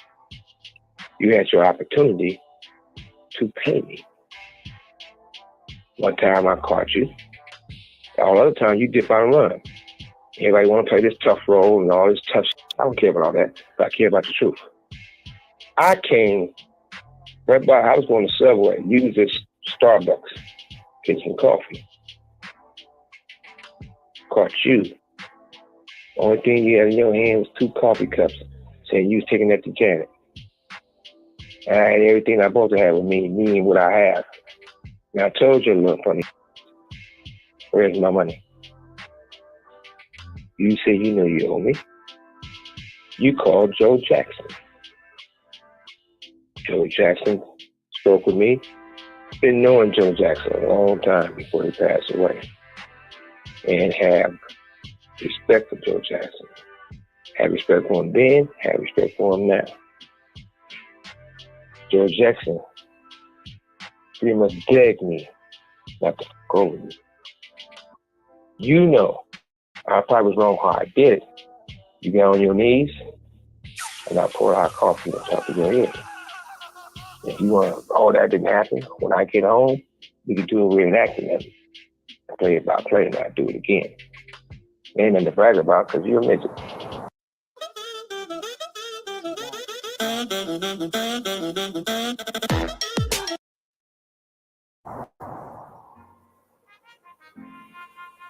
I woke up today with a message. And basically, a lot of people owe me a lot of money over there. And owe me my company back. And I ain't gonna stop till I get my shit back. It ain't from those other 2 guys who don't have it. We're talking about the people who have it. Now, message basically was this. Back in the day, in the 90s, they gave me a case I should have never got. They sent me to prison, and I shouldn't have went. That's the past, can't do nothing about that. Gave me a violation, I shouldn't have got. But the message was this. Like those things were done to me then, certain things can be done to me now. I'm like this. If I can do things that make people learn from, good I did,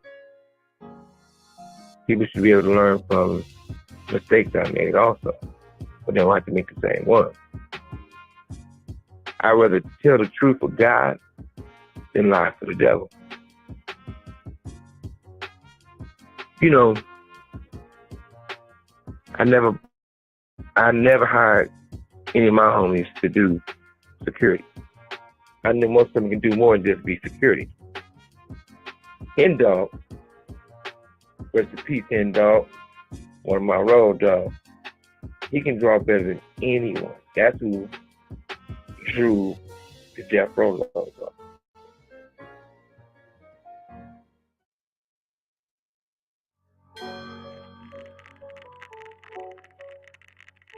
I had a homie named Jake. We used to call him Big Jake. In the West Side. Me and Jake talking one day. And I know Jake was a D-boy. And we, you know, we was bagging, shooting jokes. I said, man, you a D-boy with this ragged car? He said, man, I know, man. I keep going to prison. So I thought he was like, oh, it's my undercover when I got the Benz at the house. He's like, nah, I keep going to prison. I said, I mean, you ain't good at it. So what you need, a job? He said, yeah, actually. Yeah, I said, okay, well, look. Meet me at the office. That's where my office is in Westwood. In Westwood, you know. And I start you off doing a street promotion. So you can do college radio. Once you learn college radio, you can start doing the regular radio station, you know. I'm just gonna kick a little something. Everybody want to know why people bang, why people kill, why people do this, sell dope, and you can't just look at the individuals because you know you have to look at the environment that they sit in that creates these conditions for them to have to live and do the things that they do. I need a ride. I said, D, you're a bad D-boy. So I picked him up with the office. Jake did a great job. He was doing incredible.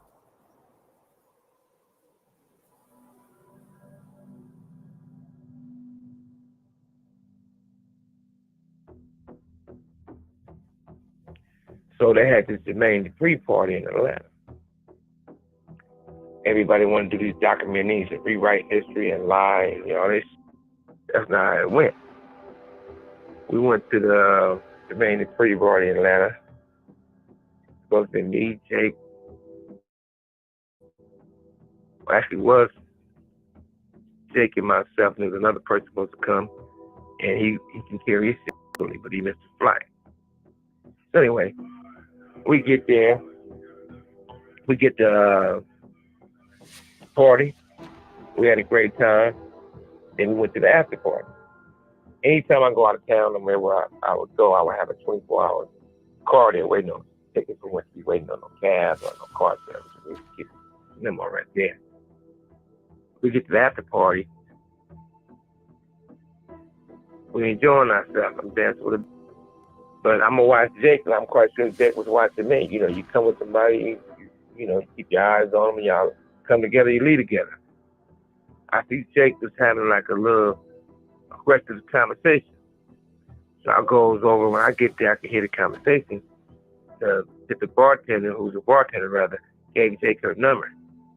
The other fool was mad because he gave Jake the number. She gave Jake the number. So Jake was like, man, check it. But if you got a problem, we go in the restroom and run this fade. If you win, I shake your hand. If you won't win, I'm going to beat your ass. Let's go. We can get it out the way.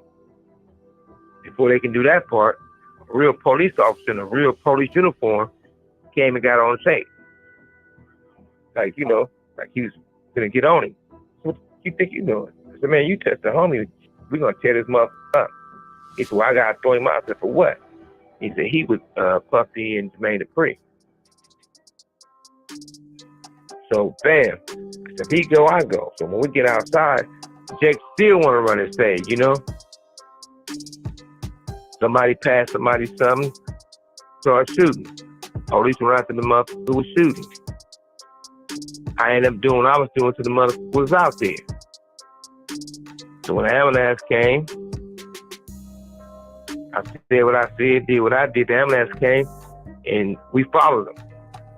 Police, they look out up to the hospital. That fool know what happened when he got there. So then they came in and tried to take me to the station. I ain't riding no police car and on the arrest, so you gotta come. So I hopped in the limo, went to the station. When I got there, that same police officer in the uniform was giving a statement of exactly what happened. He looked at me and said, what'd you see? I said, I didn't see shit. I'm gonna get back to the hospital. But the crazy thing about it, the police dude was like, hey, are you gonna, deal with that? They tell him, no, the person who gave the party and the people he talking about, they good with it. No big deal. When Jake finally passed away, we come back. We're in the office. Office in Westwood. Interscope office is right across the hall. I walked in Jimmy's office. I didn't have to knock on the door or get somebody let Jimmy know Mr. Knight there. Walk right in. He do the same. Anyway, when he walked in my office, we was having a conversation. He overheard somebody say something he probably shouldn't have heard. He wanted to holler at me. So I tell the homies, give me a minute.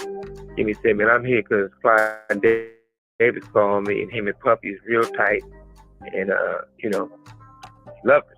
So I thought he was talking like they got love for each other. So, all right. He said, yeah, they are lovers. I said, well, why you keep saying that? I said, look, you saying they lovers like they're sucking?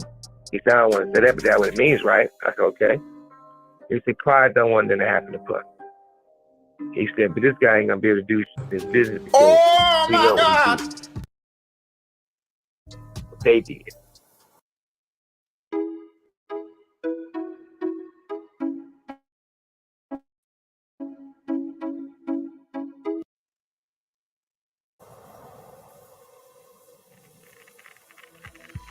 So I go to prison.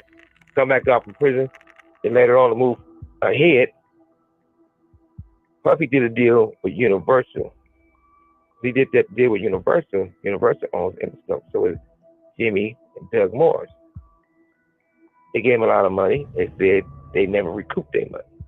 In other words, they didn't make their money back. Usually when you don't make your money back, either they drop you a note, they don't give you any money until they recoup.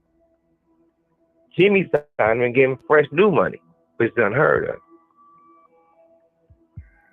I was thinking like, a lot of shit goes on, but that's that secret society. Now, I'm gonna show you how deep this goes. They committed fraud against me, stacked the deck against me to beat me on my or Hey, yo, what the fuck? Right? But when you look at it, Jimmy Iovine produced an album called Easter by an artist named Patti Smith. And some of the lyrics was, "Baby's a black sheep." This call and your telephone number will be monitored and recorded. Baby, and it's a rock and roll, not right. And it says, Jimi Hendrix is a rock and roll. Oh my God! Nigga, I gotta remember how they say it. Jesus, I'm talking about the Son of God, Jesus, is the. They put this album out. They can tell me I can't put out, they can't distribute my stuff no more because they never put out records where people curse or disrespect women. But that's what kids they recognize.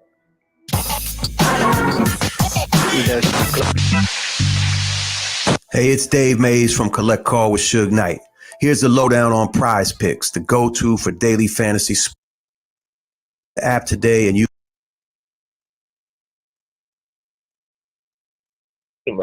He wasn't guilty, but that's over him. But they can have Andre, who beat the women beater, and Jimmy Iovine, and on the music building is Jimmy Iovine and Andre Young. Where do we go from there? Man, we should turn around and be some Bruins fans and support UCLA, because SC is full of shit. Now, they always say it's not racist, but if it's not racist, what is it? Just as like, guy was getting $1,000 a month doing internet stuff. Never met him in my life. Everybody says to call him John the Racist. That would make me start paying attention. Why is a racist white guy working for me to have anything to do with me? This same guy sold Tupac unreleased, worth all the money in the world, priceless, and was selling them to Japan or China or wherever the case may be, and do a show they call Bound First, named after Tupac. This same guy sold a death row chain to this guy and his jewelers, and he gave him $40,000 for it. And when John sold it to him, John the Racist told him it was my homie Heron. Heron's my homie. Rest in peace, Heron. And this is what Suge taught me. Yeah. I ain't never had a job before in my life until I started working for Suge. Always miss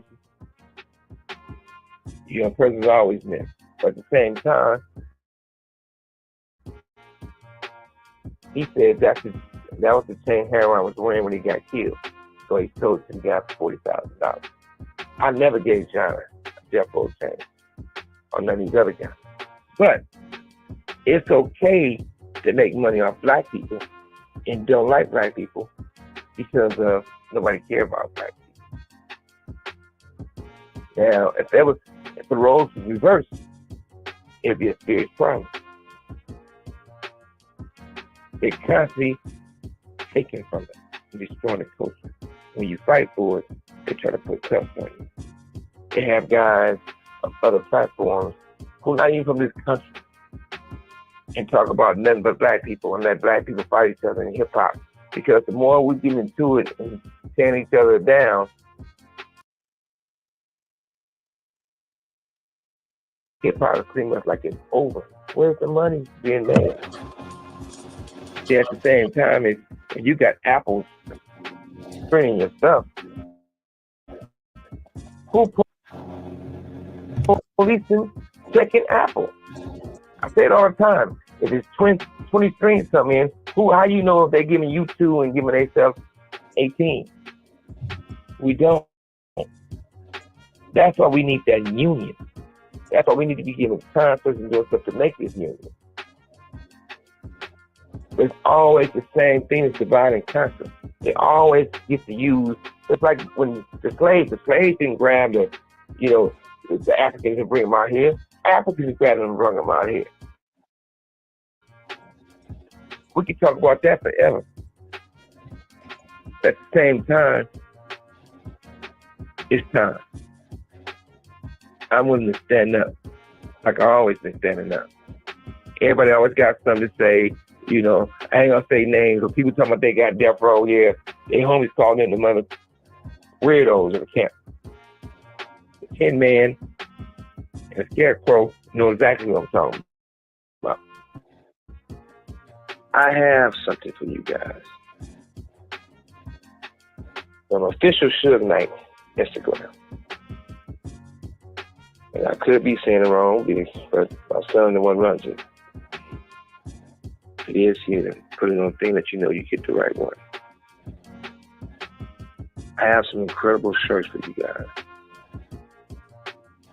Death Row is something I started in 1991.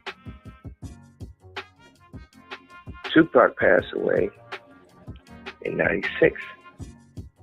By the time 97 rolled around, I was in prison doing time. After Pac passed away, I was in prison.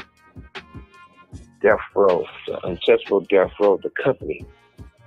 Death Row was on life support.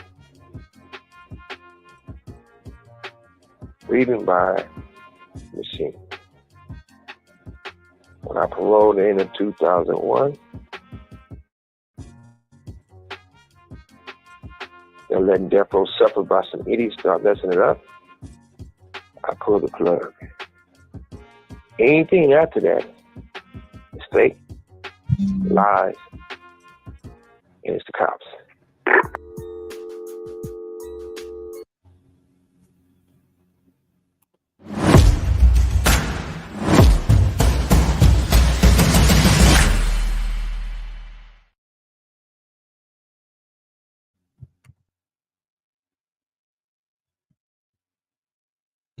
All right, everybody. Thank you for stopping by, tapping in.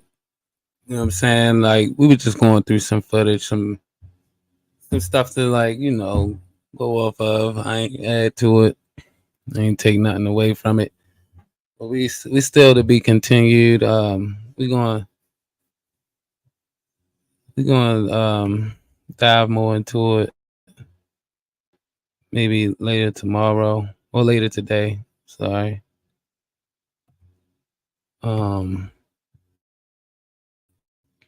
Yeah, it's a lot, y'all. It's a lot. It's a lot of history, a lot of things we don't know about,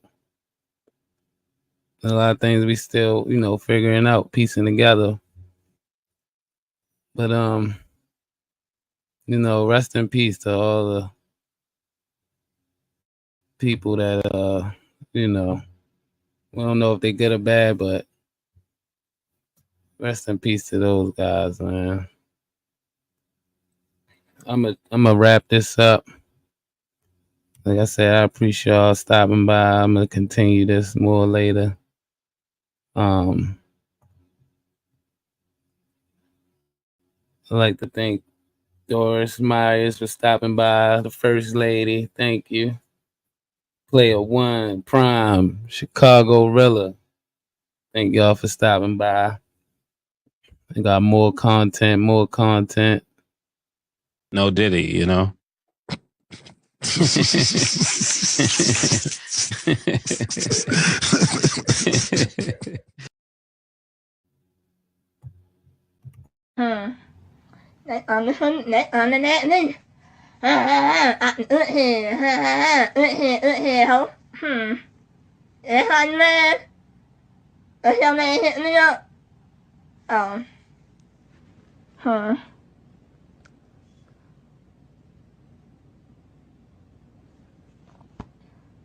He lied now. He snapped that ain't no shit. He just wants y'all to follow him. It's your fuck ass on, nigga. Loose ass nigga.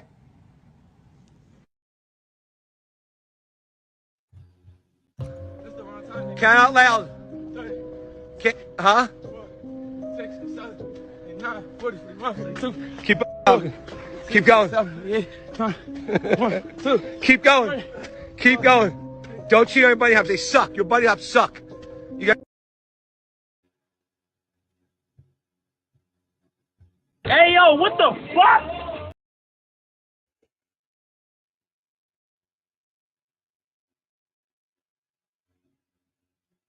Possible, better possibles.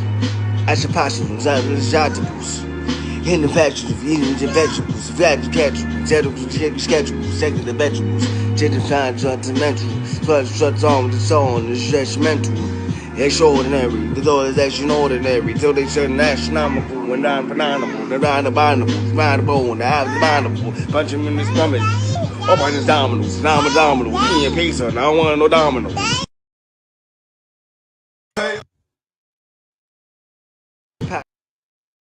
Pay her bills and buy designer, but I don't love her. She just play a part when it's time to smuggle.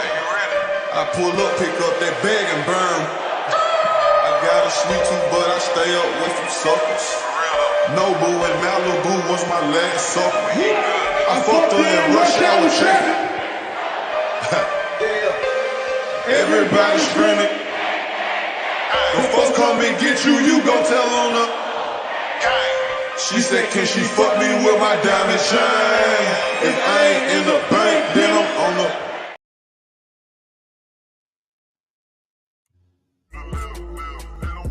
They don't want you to live. They don't want you to ball. Push a smile in your face, then they pray for you to fall. Young niggas stay focused, but I really wanna crash out. Think about where you at, then think about your past. Young niggas stay focused, but I really wanna crash out. Think about where you at, then think about your past. They don't want you to live.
You made me a leader before I was ready to lead. Took away my hunger, but didn't give me greed. You made me successful when I just wanted to be heard. Give me the light, cause all I need is the word. Give me a life that I'm responsible for. I give them what's right, cause I'm responsible for them. Into the night, I'm gonna be there with them. Into the fight, I'll be right there with them. Ready for heaven, cause I done been through the hell. And since I was 7, I've had a story to tell. See, God is great, and that's why I'm still living. He gave to me, so I'ma keep on giving. The bravery of a man's mind to slavery is making me the man I was made to be. I hate to see what cats know, but don't spit it. Right is wrong. When it's on, you gon' get it.